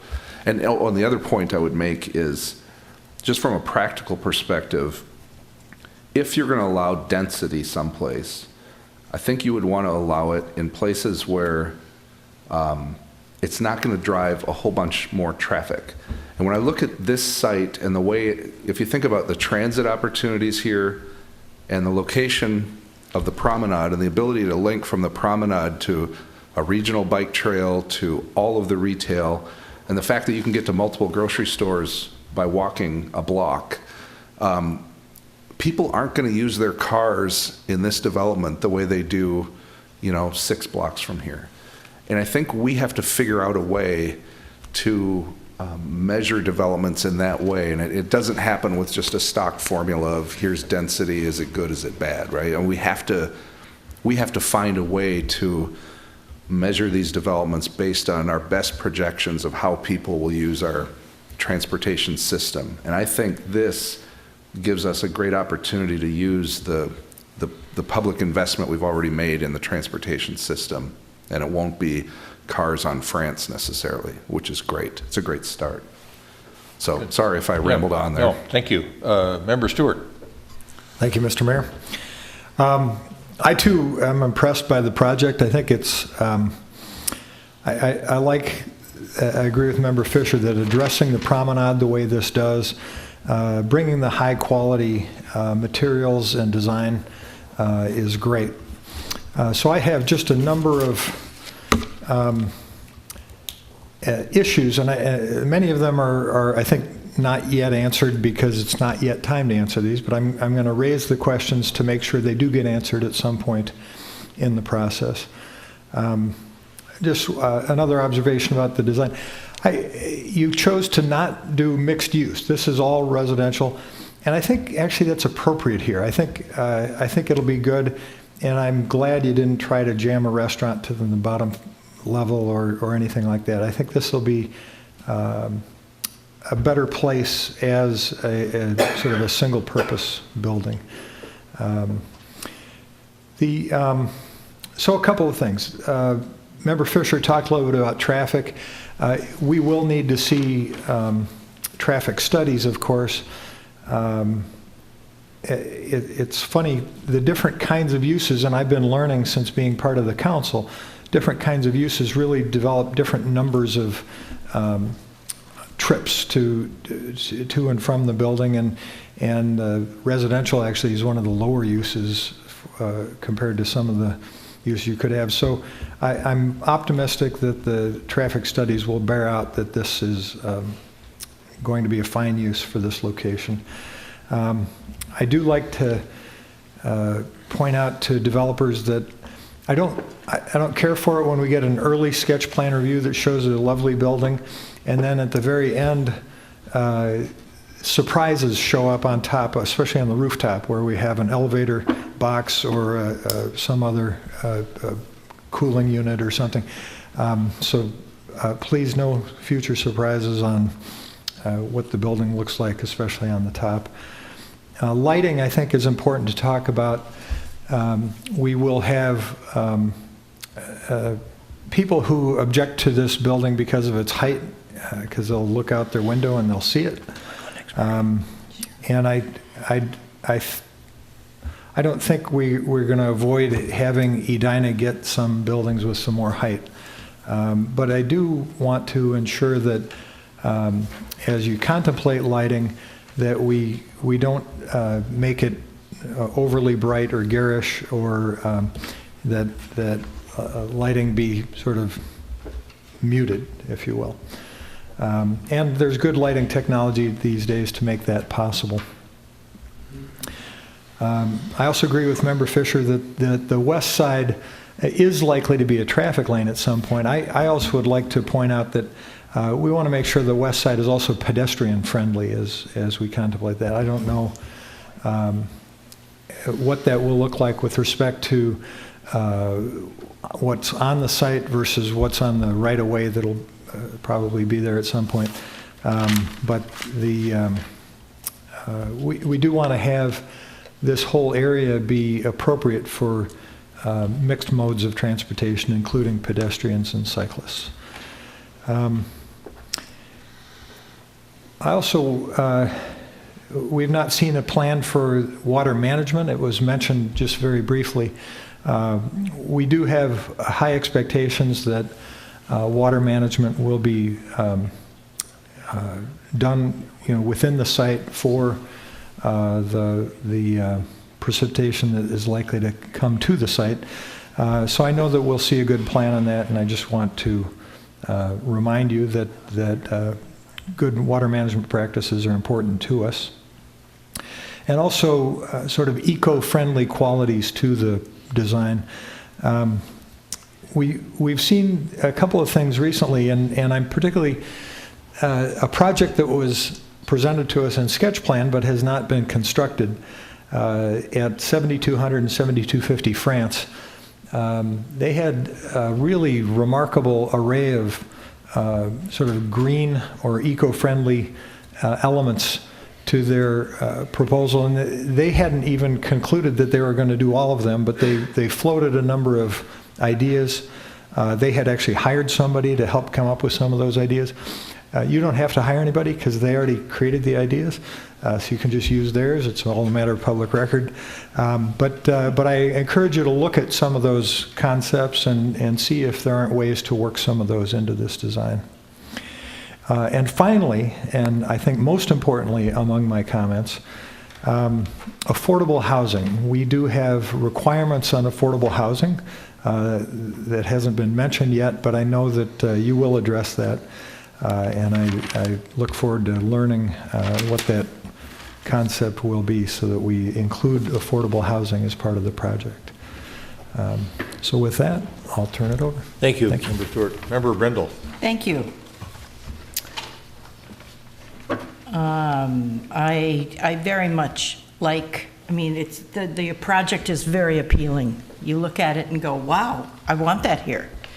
And looking a little deeper at it as I went through the presentation that was provided, I guess first and foremost, you have a team that is very talented, familiar with Edina, having done work here in the past, having had a good history here. So I congratulate you on your team.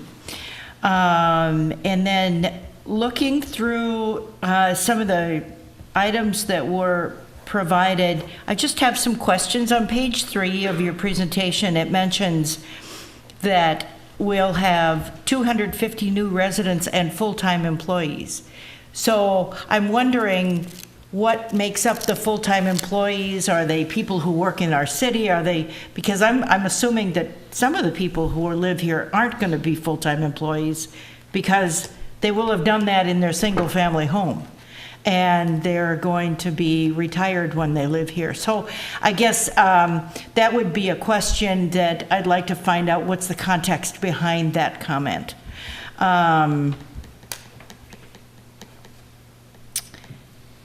So the deliveries and the big trucks are going to come to the west side of the building. And there's one in and one out to this building off of the roundabout. So it looks to me like the truck is going to pull in there and it's going to have to back out and back out into where cars are coming in. So how is that traffic going to be organized? because it's going to be a combination of move-ins and move-outs and trash and other deliveries that might need to happen for what happens in this building and the activities of this building. So it just looks like an awful lot is going on in that entry plaza. And so I'd like to find out what plan you have to help organize that, make it safe for the people who are coming in and going out. And then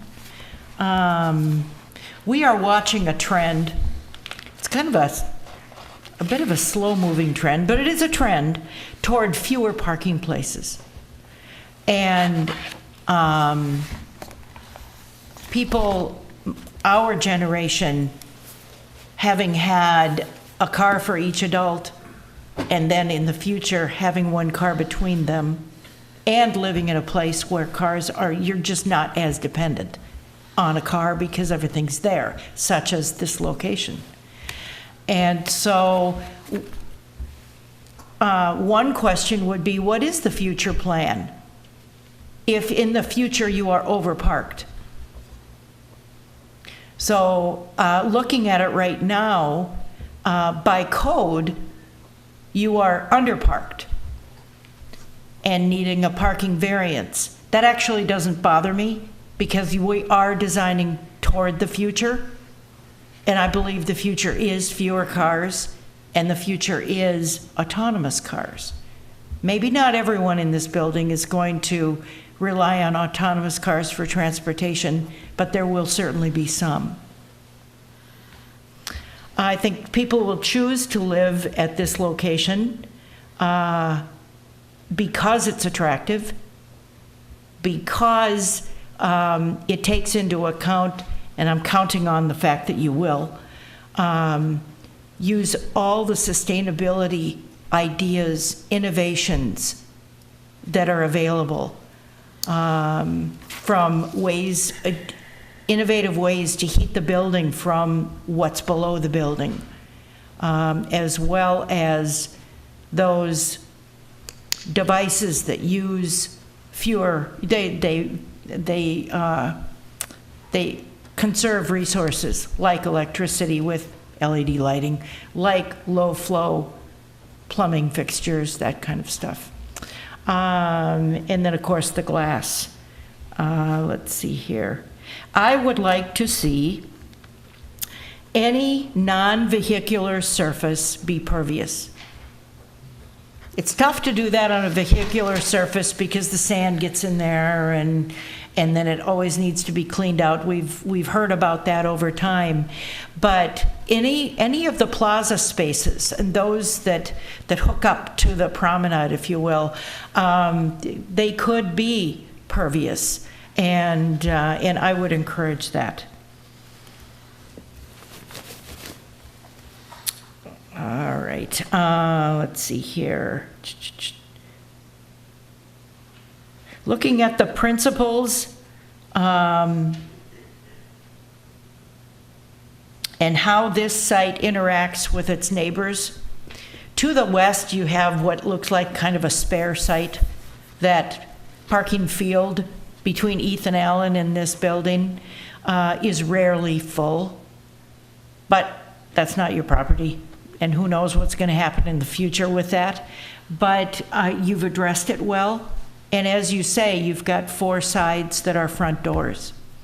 And I think that while the west side is a bit utilitarian, with that drive aisle for the deliveries, it is dressed up with landscaping and overstory trees. So I think you've dealt with that well, and we'll just have to see what the evolution is to the west, and what this building will continue to interact with, and how that interacts with you.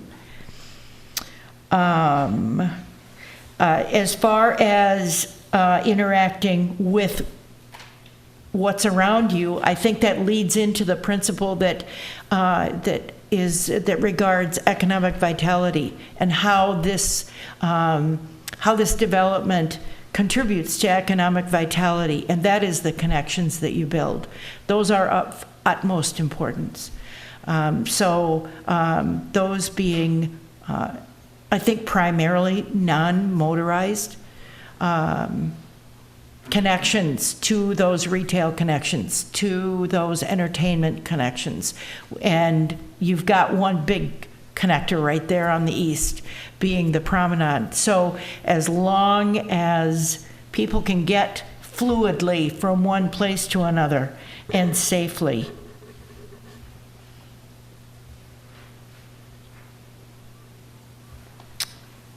and affordable housing is of the utmost importance. And we talked about that before.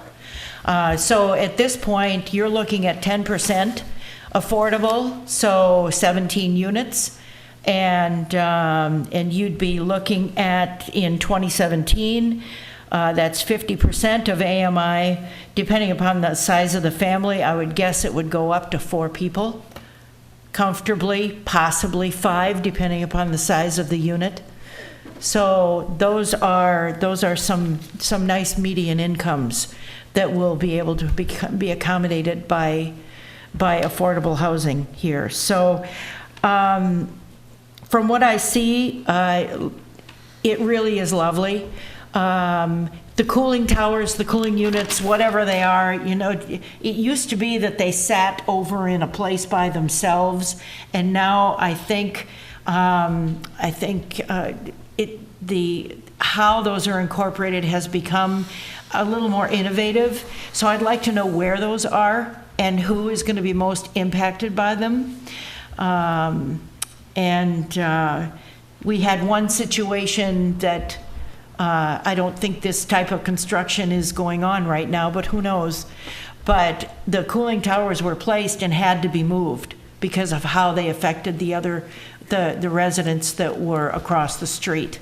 And so we'll be looking at where those are, just to be sure that while they have to be there, that they're quiet. So I congratulate you on a beautiful, I think the site is well organized. The height doesn't bother me, the density doesn't bother me. The density actually gives you some opportunity, and I think you've taken advantage of that. Thank you.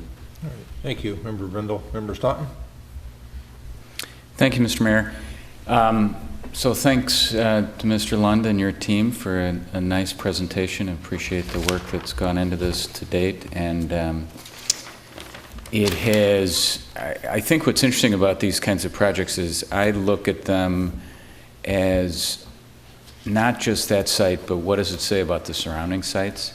And we've been having a lot of discussion over now almost 3 years that we've had our Southdale Working Group looking at the greater Southdale area and how might it transform over time.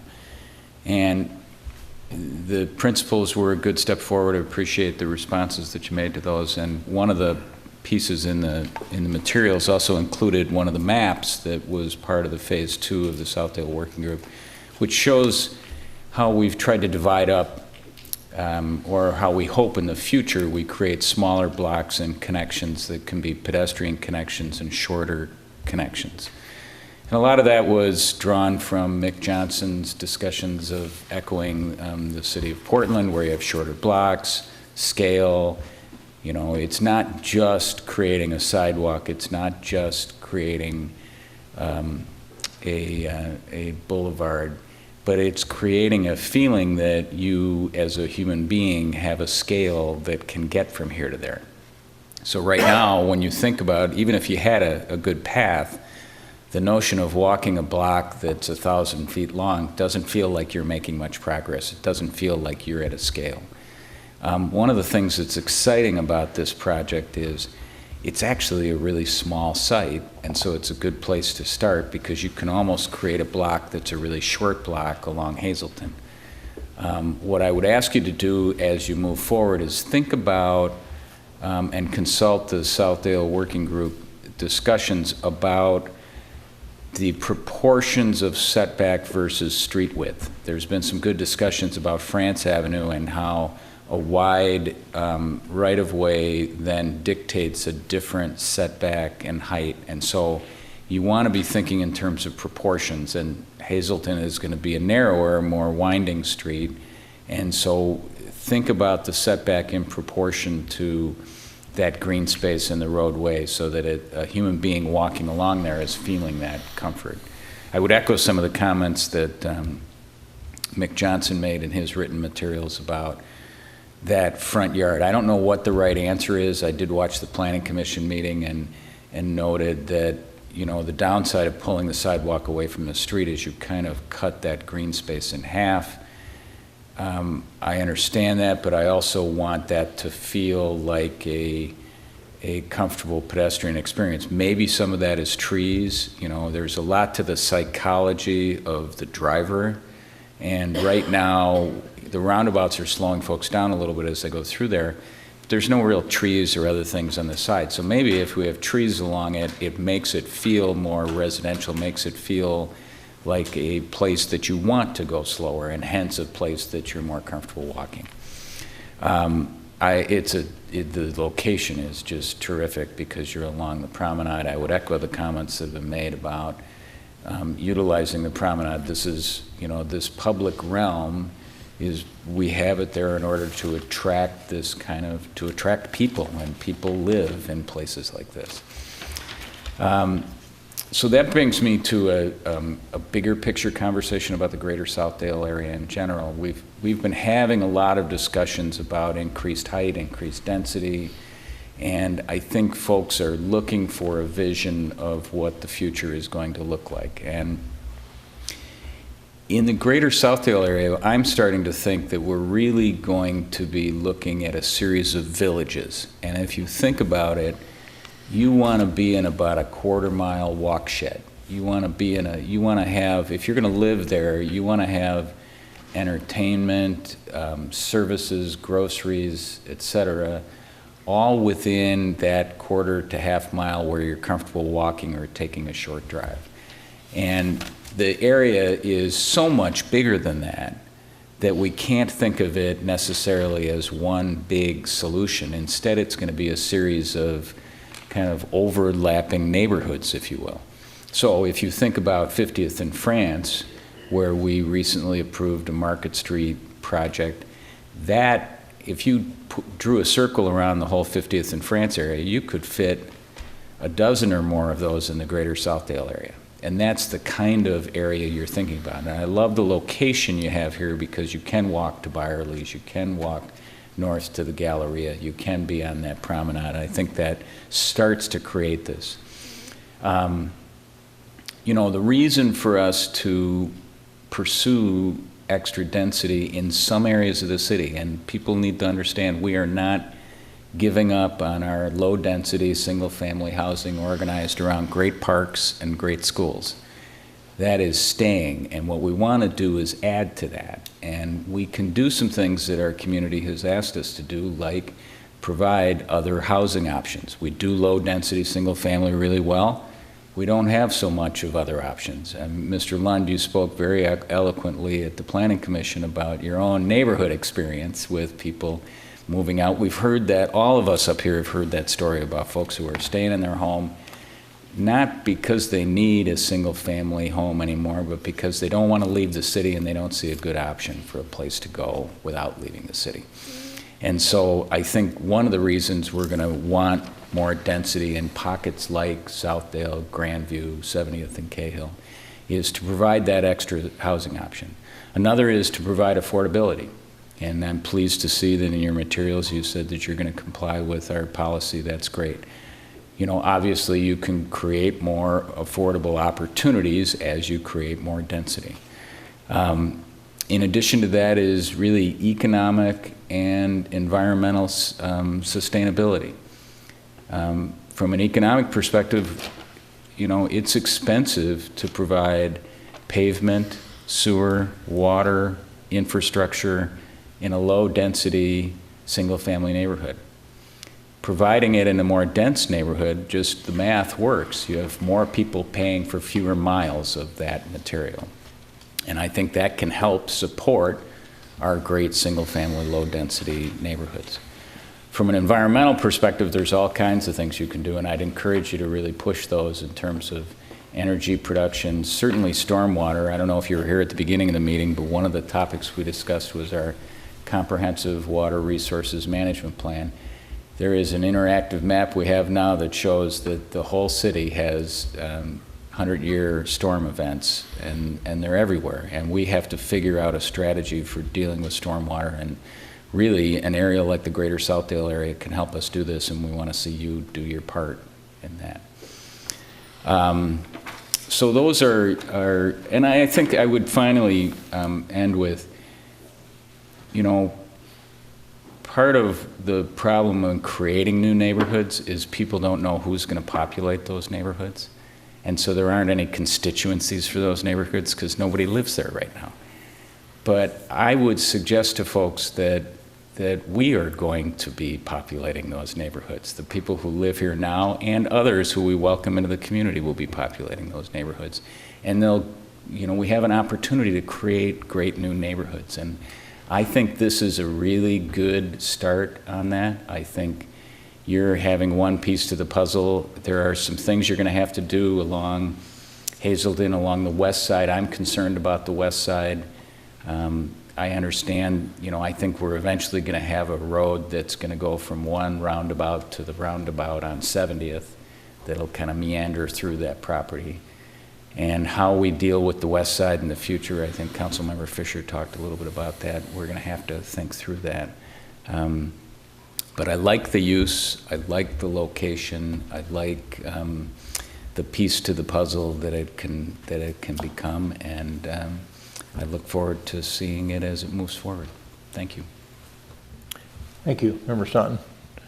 For my comments, I'm going to background a little bit. You know, we've had these areas of change in Edina, 50th in France, 44th in France, 70th in Cahill, Valley View, Wooddale. And those small area plans for some of those areas don't come close really to reaching what would happen, or what I think is going to happen over time in that Southdale district, which I think is our most significant area for change, actually underway, and potential change for the future. It's an area that I guess I've long thought we would see the disappearance of that sea of concrete from the crosstown to 494 and from York to France, and that over time it would be replaced in there with taller, more slender buildings with green around them, more green space over time, more walkability over time. To Member Staunton's point, that this area really becomes kind of a village unto itself. And then to Member Staunton's point about it becoming kind of filled with neighborhoods of different types.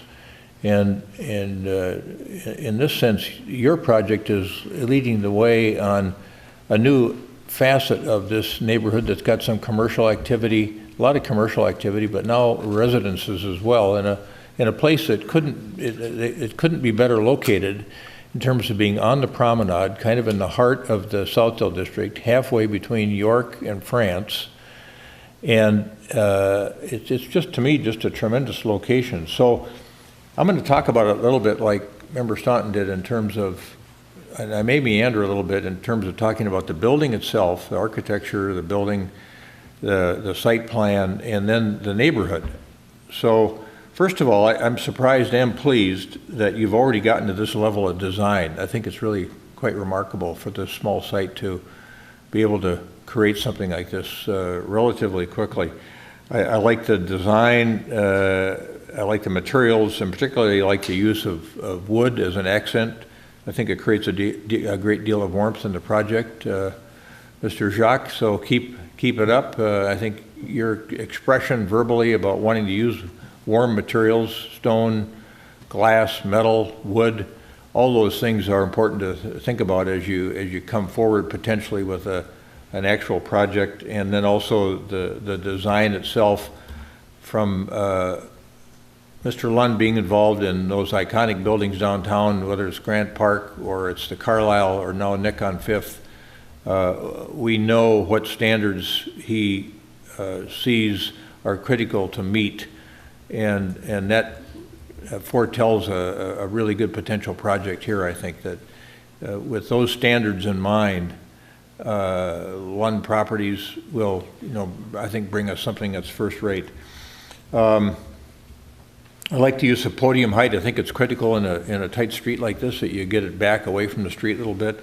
The townhouses along the promenade, I think, are just a terrific add-on to the building, and be able to walk up to your home. As Member Fisher talks about how many front doors are there on the promenade. It's an interesting sort of concept, but a place you can call home and a place you can walk out of.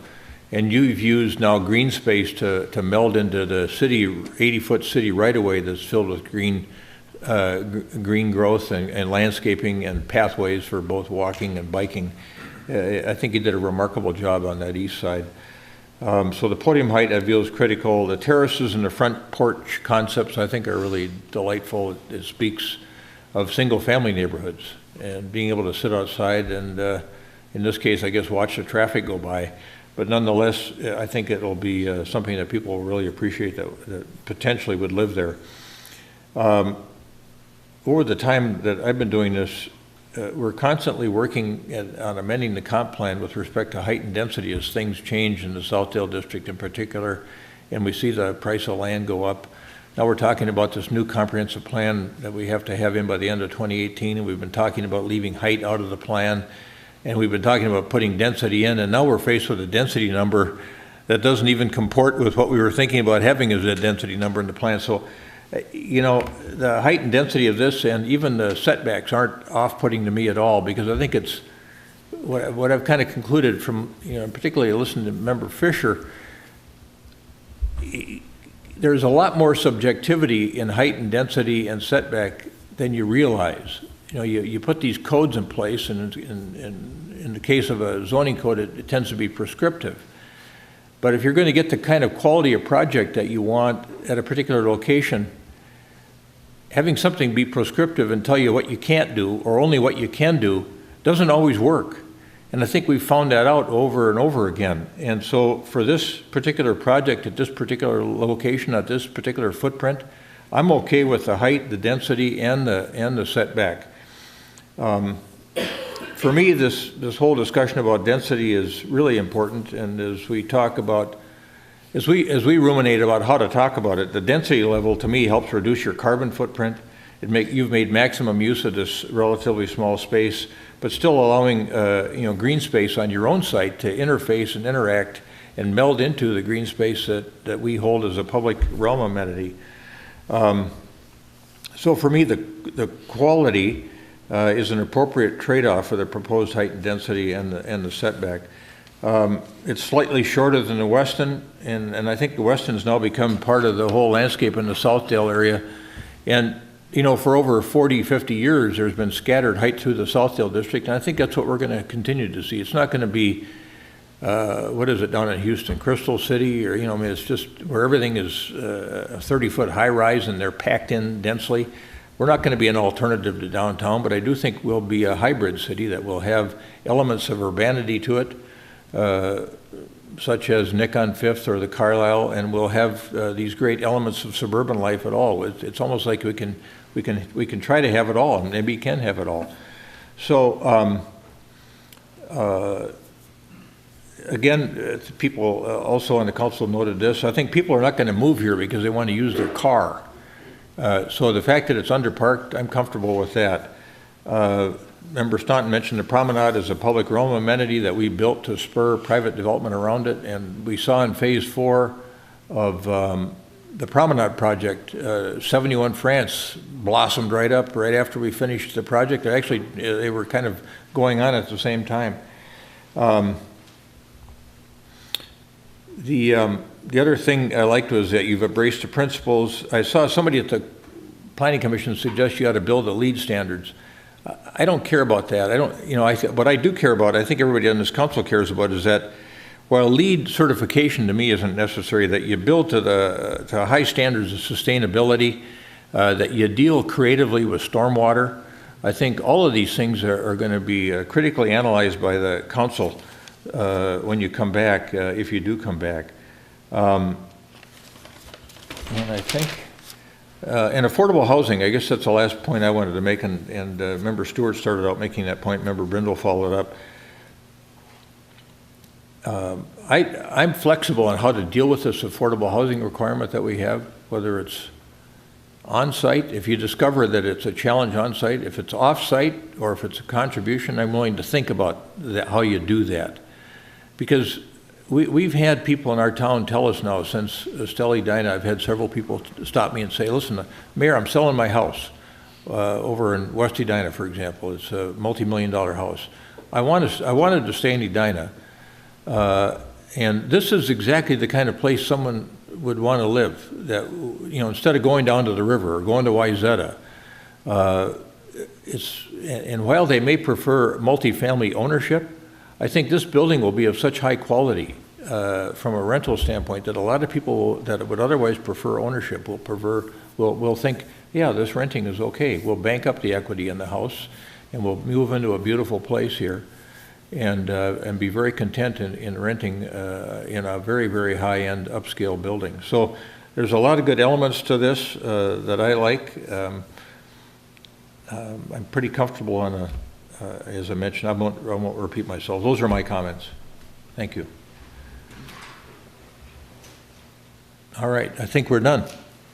So we'll leave it up to you gentlemen to decide if you want to start the process. Thank you.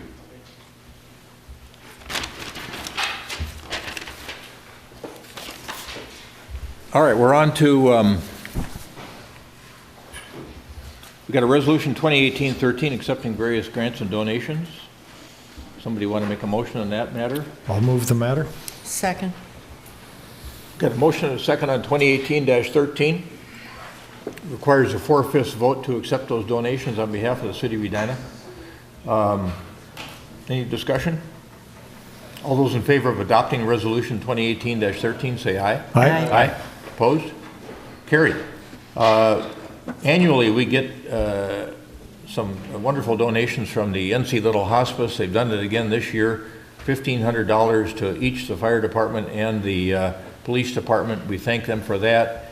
And then there's some crime fund donations in here, and Member Brindle suggested that the relatively new member of the crime fund, Member Staunton, discuss a little bit the thinking of the crime fund and the things that they thought were important to fund at the city of Edina in terms of donations. Member Staunton. Sure, thank you, Mr. Mayor. We've had lots of crime prevention fund donations on our docket in recent months. I did want to mention the neighborhood officer program. This is it's really kind of a creative way of developing relationships in high density residential area, multifamily residential, some commercial areas, really to try to get people who know each other, and I think it's a terrific, innovative way of preventing crime before it happens and starting to connect with folks who live in certain neighborhoods. And Brian Hubbard of our police department has been doing great work with that in the crime fund. That's one of the things that we're supporting in the crime prevention fund. So just highlight that issue and thank the folks who are donating to the crime prevention fund. It does a lot of good work. Good. Thank you. Do we vote? Yeah. Oh. We did or didn't? We did not. All right. I think we have a motion and a second. Yeah. Member Fisher. I just wanted to ask a quick question before we vote, and that is, what I've been curious about this. Why 4/5? Why do we need a 4/5 vote to accept donations? State statute. State statute. Really? Yeah. Okay. Doesn't seem like a controversial thing, but It was once upon a time. It can be. I work in one city that will be nameless, where they couldn't get 4 votes to accept the donation. interesting. I worked in a city also where an annual donation from a large private college was always a divided vote on that city council. And Whether they should accept. we live in a city that did not accept a donation a few years back. Yeah. Well, thank you for that rich and illustrious answer. The only other comment I would make is to the donations from Little Hospice. A year ago, I had never heard of Little Hospice. and they're actually in my neighborhood. They are. And over the past year, I've had at least 5 instances of family friends that have used the services, have been in Little Hospice, and I can't tell you, I mean, how effusive people are in what an amazing place that is, and what a treasure for our community. And so just seeing that tonight, I just wanted to say that sometimes there are hidden treasures out there that some of us aren't aware of. Yeah. Thank you. Wonderful comment. All right, we've got a motion and a second on 2018-13. We've finished discussion. All those in favor of accepting the various grants and donations designated in the resolution, say aye. Aye. Aye. Opposed? Carried. Correspondence and petitions. Anything on the dais or anything that's come in since the meeting commenced? No, there is not. All right. And then aviation noise update, Member Brindle. Thank you. The next meeting of the Noise Oversight Committee will be next Wednesday, January 24th at 1:30 at the Metropolitan Airports Commission General Office on 28th Avenue South. And so that's my report. All right, good. Manager Neal, anything else? Nothing more than that. Follow along? Okay. All right. Member Fisher, do you want to start us out with council comments? I do not have any specific comments. All right. Member Staunton? Nothing from me either. Member Brindle?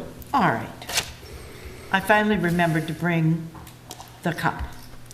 This is about, I would say, a 10-ounce cup if you're looking at volume that matches this. And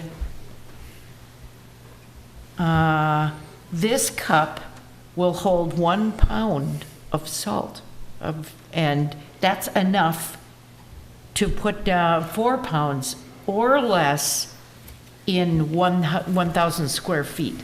So depending upon what you're putting salt down on, but we are encouraging residents to really think hard about the amount of salt you use on your own driveway and sidewalk. Churches in our community, businesses, once that salt liquefies, goes down the drain, gets into the bodies of water, chlorine can't be taken out of water. Like some other things can be filtered out of water. Once chlorine's in the water, it's in the water. And you get enough of it in there, and the water is dangerous for aquatic life. So we are trying to raise the awareness of that, thanks to Luann Waddick, who is an Edina resident who is really working hard to educate us as a community on how much salt is enough. So that would be my comment on that for tonight. And just to be aware. 494 Commission meets every month. We're working hard to lobby MnDOT and legislators to fully fund reconstruction of the new 494 35W interchange. It'll be expensive, but if we're going to do it, we should do the whole thing. It is an intersection that's in the metro area, but it serves the entire state. Probably serves much more than Minnesota in moving commerce around. So it's important. And the most recent meeting of Highway 169 and the 494 Commission, as a matter of fact, we looked at 169 and the opportunities that are in front of us to incorporate transit along 169, because there isn't transit along 169 today, and then to possibly incorporate min-pass lanes to encourage carpooling. So those are just some of the things in the works, transportation-wise. Thank you. Member Stewart. Thank you. We are meeting tonight on a Wednesday night because Monday was the Martin Luther King holiday, which is a great annual reminder that Edina has, I think, a a good record in human rights, and we have declared ourselves to be a human rights city, which is really more of an aspirational designation, and one that I think we can be proud to really pursue. We want to be a place that is welcoming to people of all stripes, and we want to, both to live here, work here, visit here. We want to be a place and be proud of that place as a human rights city. So glad to have that commemoration. On upcoming events, one of the things coming in the weeks ahead for us as a council is we'll be interviewing candidates for our various commissions in the city. And I think there's still time to sign up if you have an interest in being a candidate for one of our commissions, whether it's the Planning Commission, or the Park Commission, or the Historic Preservation Commission.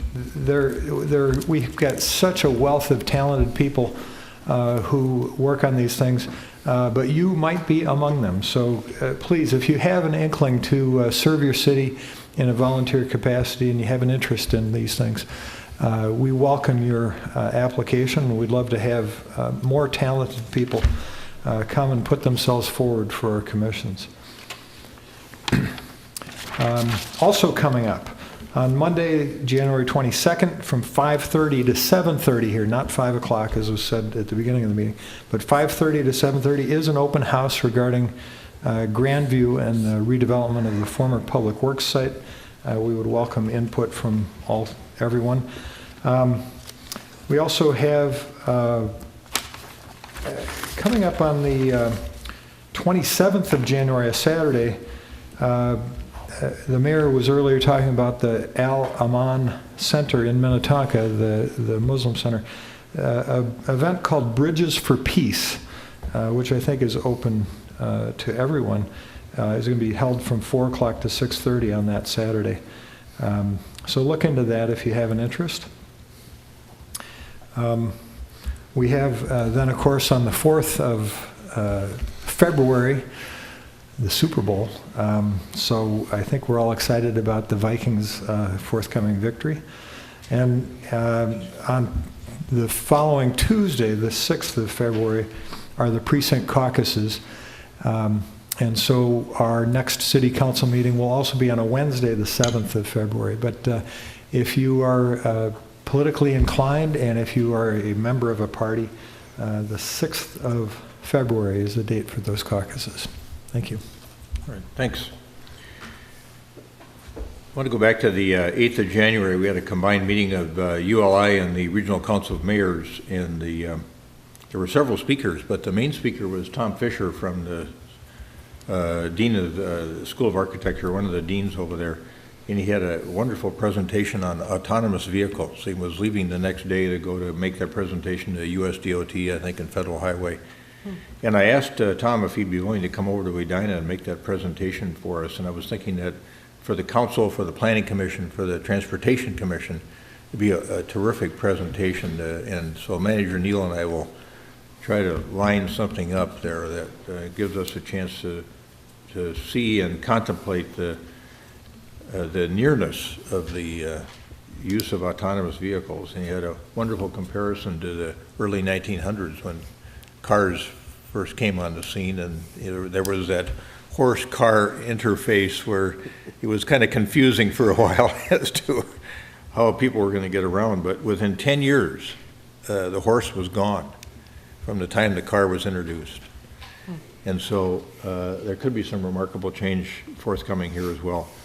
At TAB today, we had quite a bit of work to do, but one of the interesting aspects of it, we had a presentation from Pollution Control. They've been leading on the settlement with Volkswagen that each state has entered into, not on behalf of residents, so residents that have owned diesel-powered vehicles had their own settlements, private settlements with Volkswagen, but each state had a settlement with them as well, depending upon the number of vehicles that were sold. For the state of Minnesota, it means $47 million payable over 10 years. 15% of that money can be used on electric charging stations and electric vehicles. So it's potentially a little over $7 million. So one of the things they're talking about is creating more supercharging stations along our transportation corridors, probably at rest stops, where you could pull in and charge your car in 20 minutes. And that may spur on to an even greater level the use of the electric vehicle. And I think Ford just recently announced that by 2025, they're going to have a tremendous percentage of their fleet being electric only. On our council, member Staunton leads the way with his electric car, now about 4 or 5 years old, probably. And so we're going to have to figure out a new way to fund our roadways. They're already insufficiently funded. Tomorrow morning, we're having an event over at the Braemar Dome, and I'm not exactly sure what it is, Manager Neal. It's called the NFL Super Kids Super Sharing Event. That starts at 9:30, and maybe Manager Neal has this on his list as well, and he can explain in a little bit more detail what's going to happen over there tomorrow morning. And then this is going to conflict a little bit. It's a shame, but this is the way life goes. Memorial service tomorrow at 10:30 for Gene Haugland, one of our longtime residents, who passed away. I just saw him. And I don't remember if it's at Mount Olivet or remember Mount Olivet. Mount Olivet. 10:30 tomorrow. I think so. Patiently waited for many years to kind of gather up all those properties on the Edina side of 50th and France, created 5,000 France and all that wonderful improvement down there. And he was a terrific guy, was a great advocate of Edina. And sorry to see him go, and our condolences to his wife, Susie. Thank you. And then we've got the MLC breakfast on Friday morning out in Plymouth, and I think most of us are planning on attending there. And so I will see you all again Friday. And that's it for me. Manager Neal. Yes, Your Honor. So the event tomorrow is Super Kids Super Sharing, and it is a charitable event that's organized by the NFL. Just reading a little bit about it here from our website. Tens of thousands of books, school supplies, sports equipment, and games will be put into the hands of underserved children in the greater Twin Cities area, thanks to the efforts of local students. So it's a way for kids to give to other kids. And they selected Braemar Field as the location for that, and because it's a great facility, plenty of parking inside, all of those attributes. So we're happy to serve as the host for that event. And if you're interested in coming over in the morning for a little while, I think we were told to be there around 9:30 at the latest. Yeah. I have one thing, and that's I want to go back to reference a comment earlier this evening from Bob Erickson. I think you know Bob Erickson is a former city administrator, longtime city administrator in Lakeville. So he's biased to give city managers and administrators too much credit for when things go well. And he gave me credit for the grant applications and the success that we just got from the Metropolitan Council when I didn't really deserve that. I had maybe 0.5% of the culpability for that success. Carrie Teague and especially Bill Neuendorf spent a great deal of time, energy, and brain cells to put those projects together, and the success of them is very notable when you consider how much was at stake and where the rest of that money went. So congratulations to both of those guys.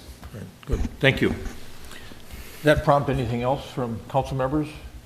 Recall anything else? Otherwise, we'll adjourn. We've got a little bit of work to do at the HRA level. All right, council meeting stands adjourned. Calling to order the meeting of the Edina Housing and Redevelopment Authority for Wednesday, January 17, 2018. Roll call, please. Member Brindle. Here. Member Fisher. Here. Member Staunton. Here. Member Stewart. Here. Member Hovland. Here. Member Hovland. Chair Hovland. Jeez. Here. Still a member. All right, we've got a meeting agenda. Is there anyone who wishes to modify the meeting agenda? Otherwise, I'll entertain a motion to adopt the meeting agenda. So moved. Is there a second? Second. And a motion and a second to adopt the meeting agenda for the HRA. Any further discussion? All those in favor say aye. Aye. Aye. Opposed? Carried. Community comment. There's no one in the audience. I'm assuming no one's going to rush in here. I don't see anybody in the lobby either. So we'll pass by on community comment portion of the agenda to the consent agenda is the final thing we have to deal with. Is there a motion to adopt the consent agenda? So moved. Second. Got a motion and second to adopt the consent agenda, which consists of the minutes and the request for purchase for some services related to Grandview Green. Motion second. Any further discussion? Yes. I've Member Brindle. actually received a couple of calls on where the funding is coming from to pay for the lobbying contract with Messerly and Kramer. And so I just want to clarify where that funding is coming from. From the HRA, from our HRA fund. All right, thank you. All right. We've got a motion and second on the consent agenda. Any further discussion? All those in favor of adopting the consent agenda, say aye. Aye. Aye. Opposed? Carried. Any other business for the HRA? HRA stands adjourned. Oh, I want to thank Deputy Chief Alaski for being here this evening. Yeah. Thank you. Enjoyed your company. Stand adjourned.